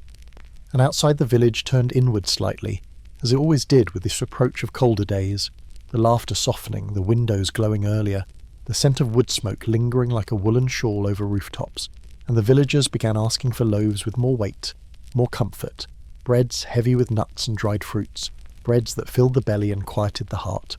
And Wren obliged with a steady smile, her hands moving through flour and warmth like they were dancing,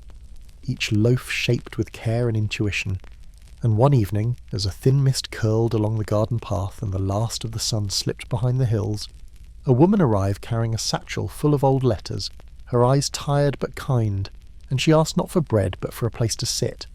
And Wren led her to the bench beneath the twisted plum tree and offered her a slice of lavender oat bread still warm from the oven, and the woman took one bite and closed her eyes, tears slipping down her cheeks, not in sorrow, but release. And she whispered that it reminded her of someone she had loved once, long ago, whose memory had begun to fade like old ink, and for a long while they sat without speaking,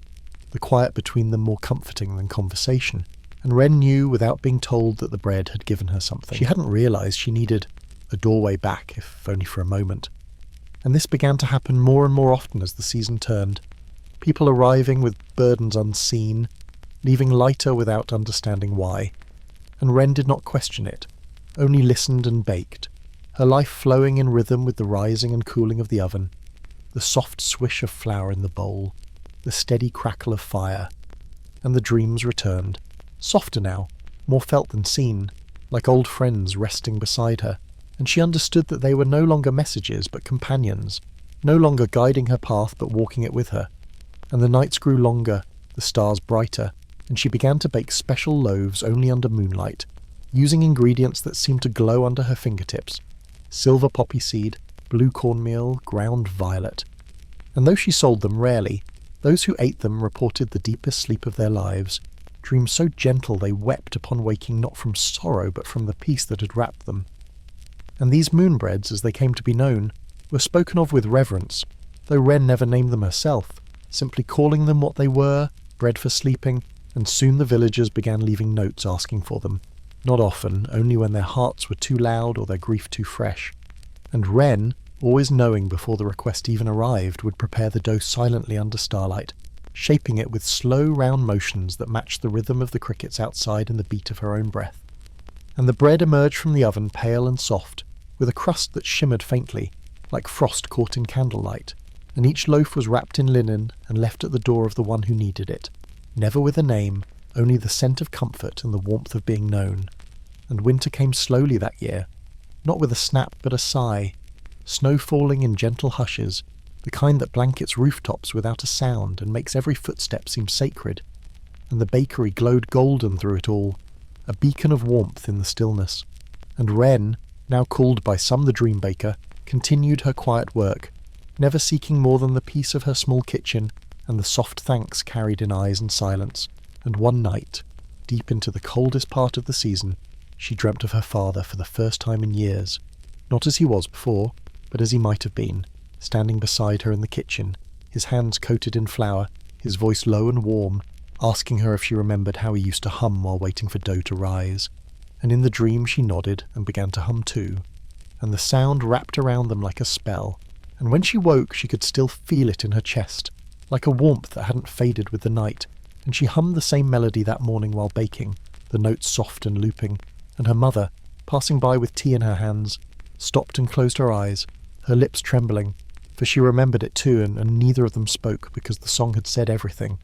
And outside the snow continued to fall slow and steady, each flake a tiny hush, and the scent of bread drifted out through the chimney, curling over rooftops and between trees, where foxes watched with quiet eyes and crows tilted their heads as if in prayer, and the world, just for a little while, was perfectly still. The snow melted slowly, like whispered secrets passed between the hills, and as the first green shoots appeared beneath the thawing earth, Wren found herself drawn again to the garden, where the lavender grew tall and silver, nodding in the gentle spring breeze that carried with it the scent of possibility and new beginnings. And she worked now with a quiet certainty, her hand steady and sure as she mixed dough laced with dried petals and honey, the air around her humming softly with warmth and light. And though the days lengthened and the village stirred with the energy of renewal, there remained a stillness inside the bakery, a sacred hush that wrapped itself around every loaf she shaped, as if the bread itself held the memory of seasons past and the promise of those yet to come. And as the sun climbed higher and the breeze carried the laughter of children playing among the cobbles, Wren often found herself pausing at the window, watching the world wake up with slow wonder, feeling the pulse of life beneath her skin, and her dreams, which had once been filled with shadowed woods and flickering fires, now blossomed with light and gentle colours, like the petals of wildflowers unfolding in the dawn.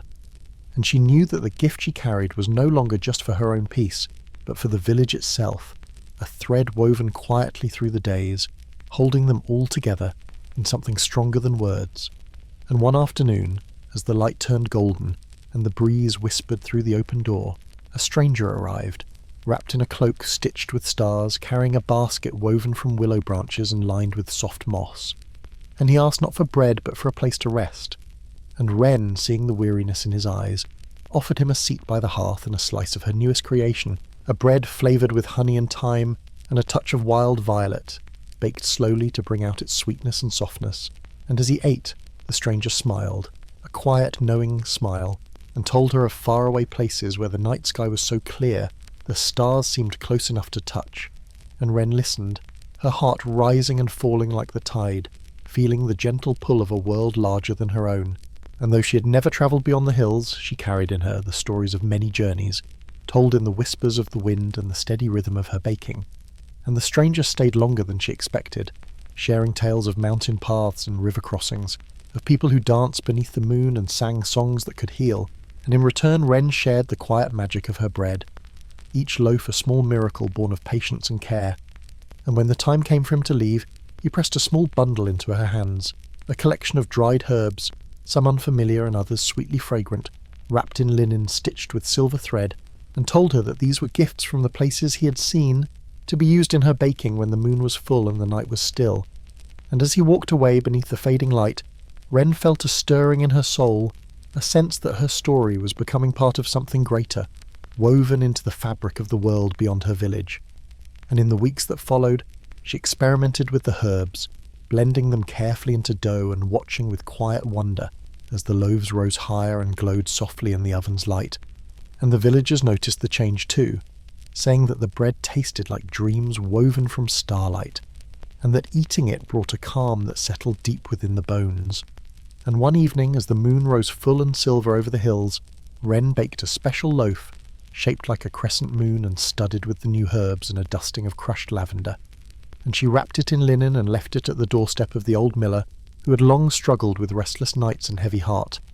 And the next day he came to the bakery with eyes bright and a smile that carried the light of dawn, saying that the bread had given him a night of peace he had not known in years. And stories like this began to ripple quietly through the village, spreading like the gentle warmth of morning sun. And Wren continued her work in the soft glow of the hearth, her hand steady as she kneaded and folded, her breath slow and even as she shaped each loaf with care. And the nights grew warmer, filled with the gentle hum of cicadas and the soft rustle of leaves. And in the quiet moments before sleep, Wren would sit by the window and watch the stars dance across the sky, feeling a deep and lasting connection to all the world's small wonders, and knowing that her journey, like the dough beneath her hands, was always rising, always becoming, shaped by patience, by love, by the simple magic of bread, made under starlit skies. As the days grew longer, and the scent of lilacs filled the air, Wren found herself drawn once more to the quiet corners of the village, where the ancient trees stood like silent sentinels, guarding the secrets of time. And she walked slowly beneath their boughs, feeling the dappled light play upon her skin, her breath matching the steady rhythm of leaves rustling overhead. And in those moments, she could almost hear the whispered stories carried on the wind, tales of lovers reunited, of old friendships rekindled, of dreams that had been tucked away like precious seeds waiting to bloom. And back in her bakery, the hearth glowed softly as always, the gentle crackling of the fire a steady heartbeat beneath the wooden beams, and Wren's hands moved with practiced grace, folding and pressing dough infused with the wild herbs from the basket left by the stranger. The petals and leaves lending a subtle sweetness and a hint of mystery to each loaf. And the villagers began to speak in hushed tones of the magic that seemed to linger in the air, a calm so profound it softened the edges of their worries and wrapped around their hearts like a warm shawl. And one afternoon, as the sun began to dip low and the sky painted itself in shades of rose and gold,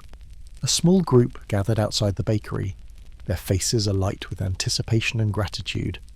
And Wren, feeling the quiet power of these moments, offered them bread still warm from the oven, its crust shimmering faintly in the fading light. And as each person broke off a piece and tasted it, a gentle sigh of contentment spread like a wave, the kind of deep peace that makes the world feel just right,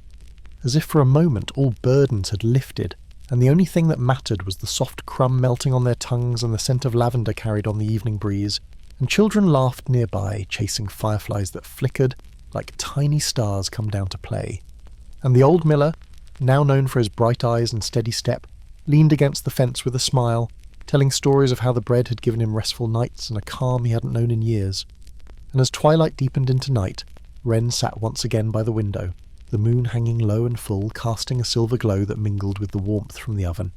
And she thought of the stranger's parting gift, the herbs stitched in linen, and how they had become part of her story, weaving through the village like threads of light in a tapestry. And as the stars twinkled overhead, she closed her eyes and listened to the quiet song of the night,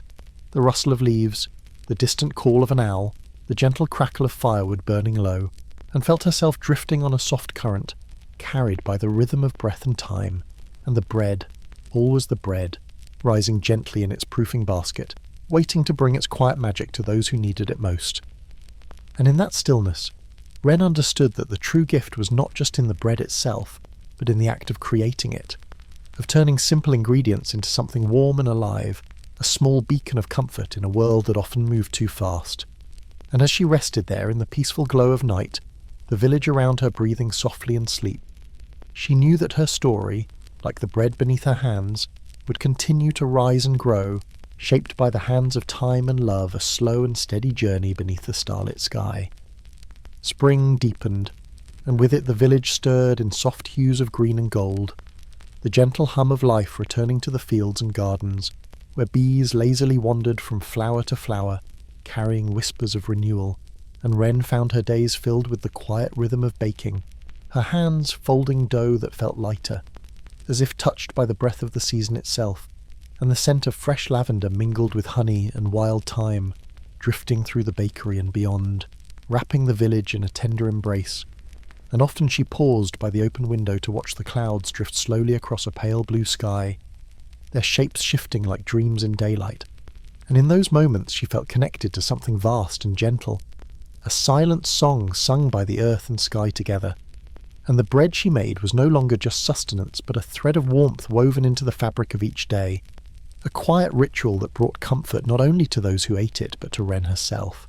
grounding her in the ebb and flow of time. And villagers came more often now, not just to buy bread, but to share stories and smiles, to sit by the fire and feel the peace that lingered, like a soft veil over the small room. And children, their cheeks flushed with play, would press their noses against the glass, watching as Wren worked, fascinated by the magic she seemed to conjure with flour and water. And one evening, as twilight bled into night and the first stars appeared like distant lanterns hung in the sky, Wren lit candles along the windowsill, their flames flickering softly like fireflies caught in glass, and the aroma of baking filled the air, warm and sweet. And as she kneaded the dough, she hummed a gentle tune, a melody passed down from her grandmother, carrying the stories of generations in its rising and falling notes, and the village settled into a hush, wrapped in the quiet comfort of home and hearth, the soft crackle of the fire blending with the rustling of leaves outside. And in her heart, Wren felt a deep sense of belonging, a quiet joy that came from knowing she was part of something enduring and true. And as the night deepened, she placed the loaves in the oven, the heat embracing them like a gentle hug,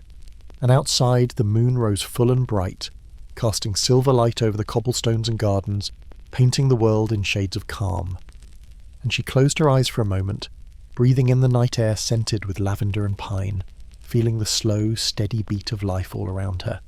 And when the bread was ready, golden and soft with a crust that whispered of warmth and care, she wrapped it carefully in linen and left it at the doorstep of a young mother whose eyes were heavy with sleepless nights, and the next morning the mother came to the bakery with a smile, her face softer, her steps lighter.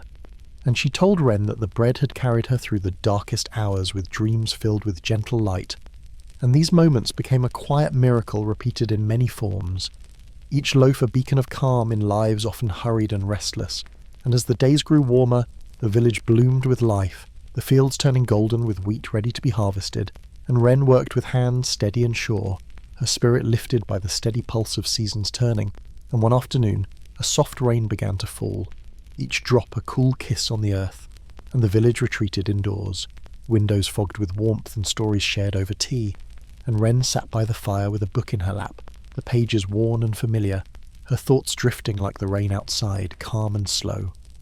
And as sleep began to claim her, she dreamed of the hills beyond the village, where wildflowers danced in meadows kissed by the sun, and she felt the quiet strength of roots deep in the earth and the endless reach of sky above.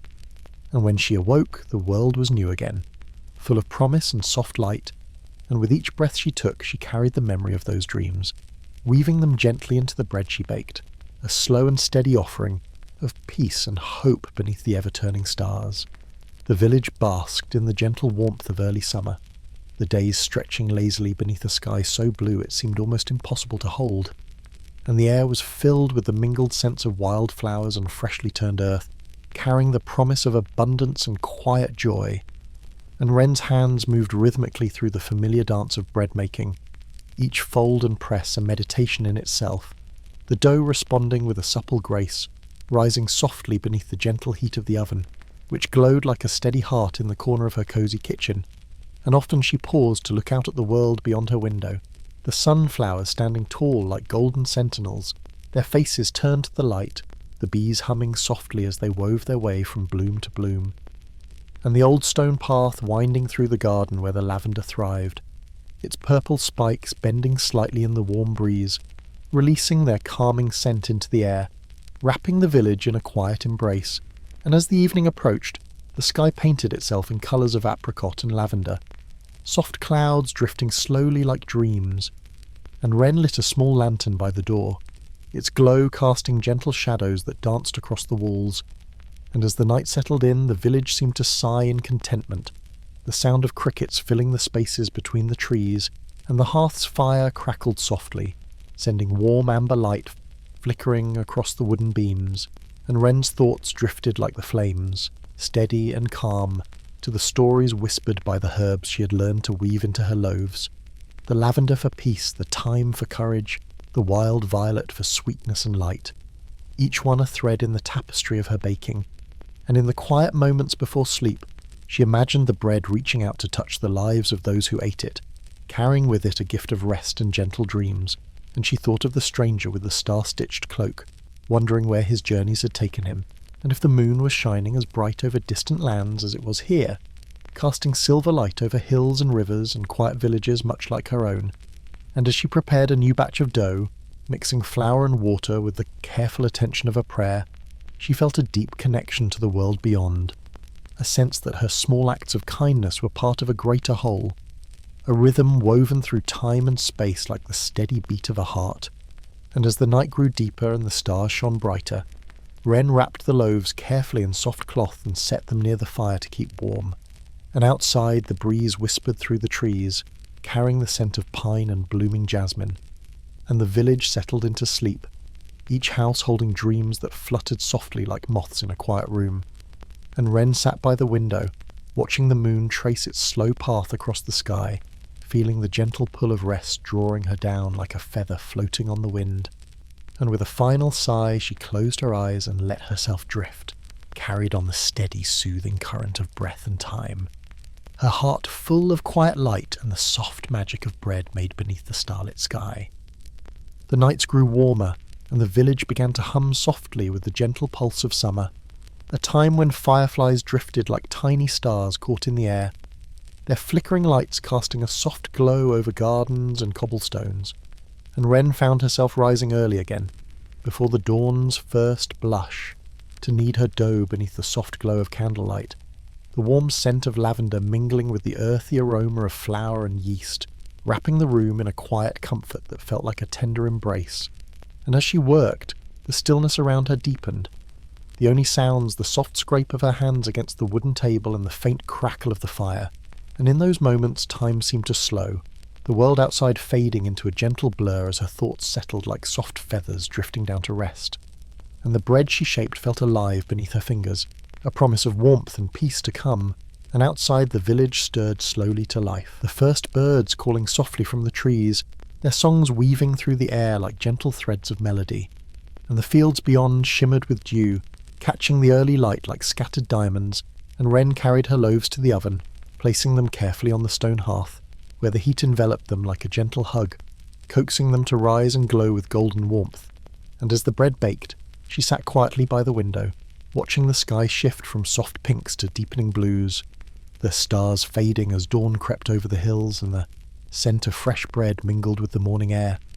drifting through open windows and doors, a silent invitation to rest and renewal. And the villagers, drawn by the comforting aroma, gathered at the bakery, their faces bright with gratitude and quiet joy, and children ran laughing through the streets, their shadows long in the early light, while elders shared stories of days past and hopes for days to come, and Wren smiled softly, feeling the steady rhythm of the village's heart beating in time with her own, a quiet harmony of life and love. And as the sun climbed higher, warming the earth and sky, she prepared another batch of dough, folding in herbs gathered from the garden, the lavender, the thyme, the wild violet, all blended with care to bring peace and sweetness to each loaf, and the day unfolded slowly, filled with the soft hum of bees, the rustle of leaves in the breeze, and the gentle murmur of voices sharing in the simple magic of home. And as evening approached, the sky painted itself in shades of amber and rose, and Wren lit candles once more along the windowsill, their flames flickering softly like fireflies caught in glass, and she wrapped fresh bread in linen, leaving it quietly at the doorsteps of those who might need a little extra comfort that night. The soft weight of the loaves a reminder that even in the quietest moments, kindness could ripple outward like waves on a still pond.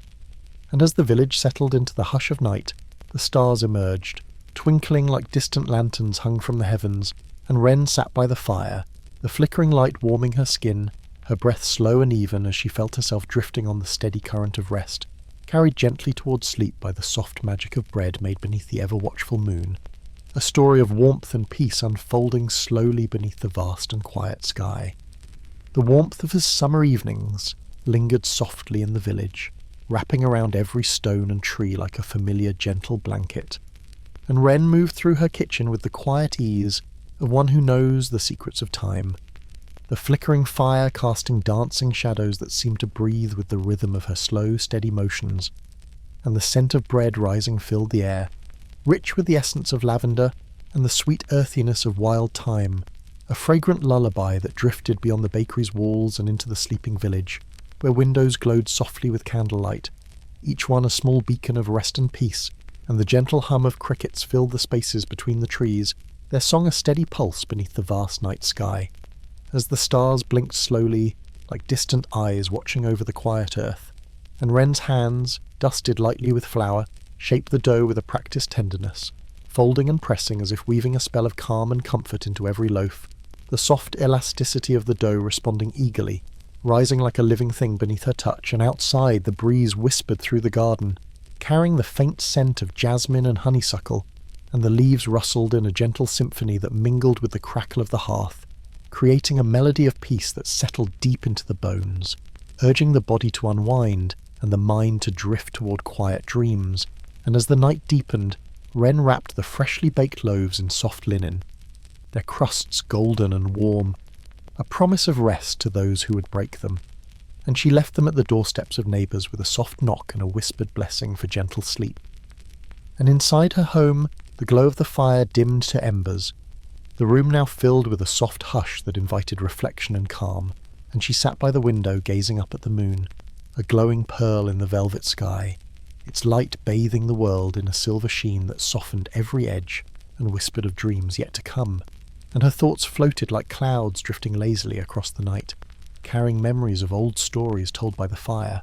of laughter shared under starry skies, and of the quiet strength found in small acts of kindness, and as she breathed deeply, the rhythm of her breath matched the steady pulse of the village settling into sleep, the soft hum of life slowing to a gentle whisper, and the bread, resting now, held within it the warmth and love that had gone into its making, a silent gift passed from hand to hand and heart to heart, weaving a thread of comfort through the village like a gentle, steady flame. And as Wren closed her eyes, she felt herself carried on the gentle tide of night, her spirit sinking into softness, wrapped in the quiet magic of bread made beneath the endless stars. A story told in flour and warmth, in whispered prayers and the slow, steady rise of dough that promised rest and peace beneath the calm, watchful moon. The village lay quiet beneath a sky brushed with the faintest hues of dawn, soft pinks and pale golds blending seamlessly as the world prepared to awaken slowly and gently. And Wren rose with the first light, her movements calm and deliberate, each step carrying her toward the hearth, where the warmth of the fire promised comfort and the familiar embrace of the day's first baking, and the scent of lavender, freshly ground and folded into the soft dough, mingled with the earthy aroma of flour and yeast, creating a fragrant invitation that drifted through the air like a lullaby for the senses. And as she kneaded the dough, her hands moved in rhythmic circles, pressing and folding with a tender patience that echoed the slow unfolding of the morning light. And outside, the village stretched awake, birds beginning their gentle songs, weaving melodies that danced on the breeze through the leaves and over the fields where the wheat shimmered like waves of gold beneath the rising sun, and the soft rustle of grass and the distant murmur of a stream added their own quiet harmonies to the peaceful symphony of dawn. And Wren paused for a moment by the window, watching as the sky deepened in colour, the clouds glowing softly like cotton spun with light, and she felt a profound stillness settle over her heart, a sense of belonging to this small, tender corner of the world where time moved with the gentle grace of a slow river.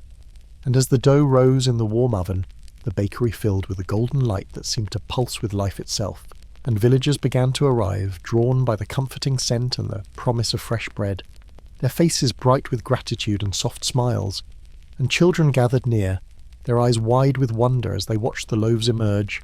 golden and steaming, the crusts crisp and fragrant, and the bread was more than just food.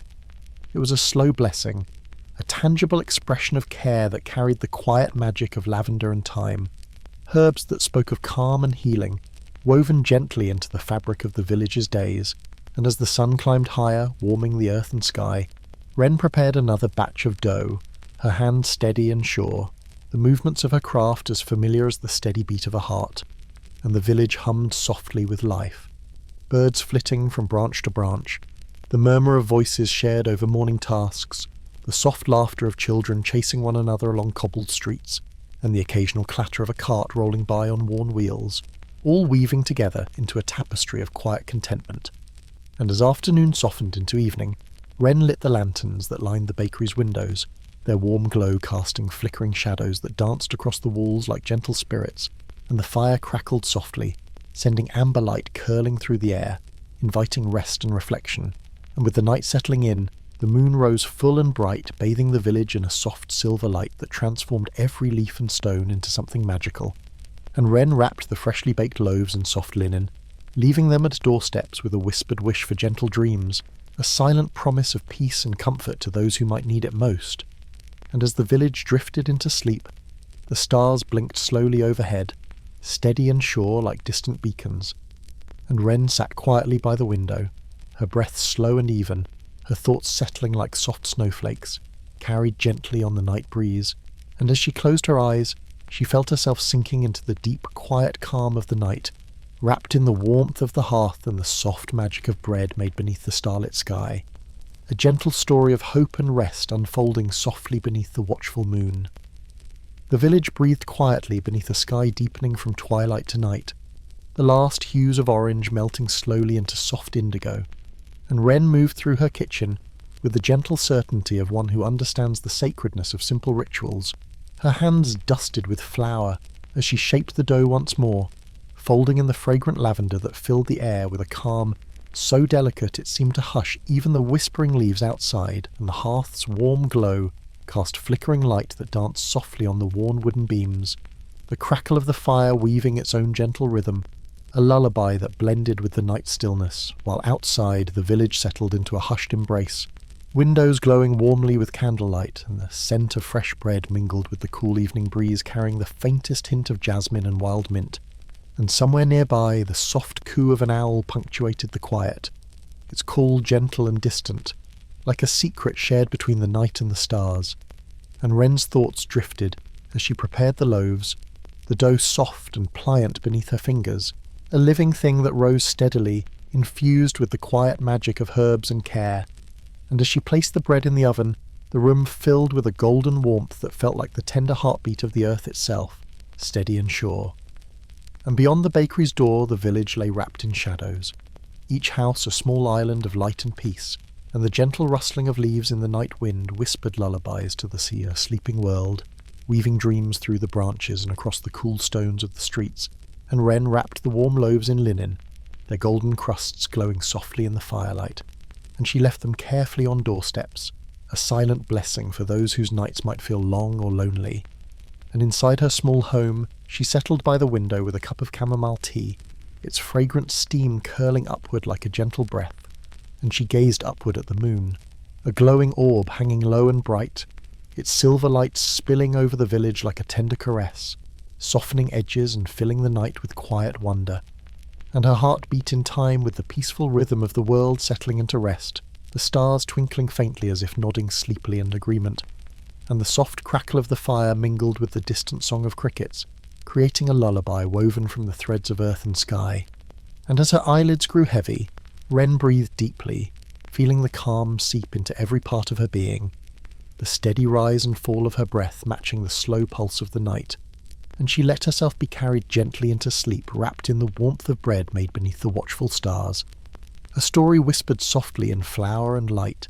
kindness and quiet, unfolding beneath the endless peaceful sky. The gentle night wrapped the village in its calm embrace, stars sprinkled across the sky like tiny lanterns glowing softly in the quiet dark. And Wren moved through her kitchen with slow, tender care, her hands lightly dusted with flour as she shaped the dough, folding in the lavender with a touch so gentle it felt like a whispered secret shared only between her and the night. The warmth from the fire filling the room with a soft amber glow that flickered and danced across the wooden walls, while outside the breeze carried the faint rustle of leaves, their gentle fluttering a delicate symphony that blended perfectly with the distant chirping of crickets and the occasional hoot of an owl, all weaving a lullaby that wrapped around the village like a soft, comforting shawl. And as Wren slid the loaves into the oven, the air filled with the rich, soothing scent of bread rising, mingling with the calming fragrance of lavender and wild thyme, the herbs blending to create a peaceful atmosphere that seemed to slow time itself. And villagers, tucked safely in their beds or sitting quietly by their firesides, smiled softly as the promise of rest and sweet dreams floated to them on the cool night air. And Wren wrapped the golden loaves in linen, the fabric soft and warm to the touch, and she left them gently on doorsteps, a silent wish for comfort and ease to those who might need it. And as she settled by the window with a cup of warm chamomile tea, the steam curling upward like a slow, gentle breath, she gazed up at the full moon, its light casting silver shadows that softened every corner of the village, turning even the smallest leaf and stone into something magical and alive. And her thoughts drifted like clouds, slow and light, carrying memories of laughter and quiet moments shared beneath starry skies, of kindness passed from hand to hand like the warm bread she baked. And as the fire crackled softly nearby, she felt herself melting into the calm, her breath steady and deep, matching the peaceful rhythm of the night and the soft, steady pulse of life settling into sleep.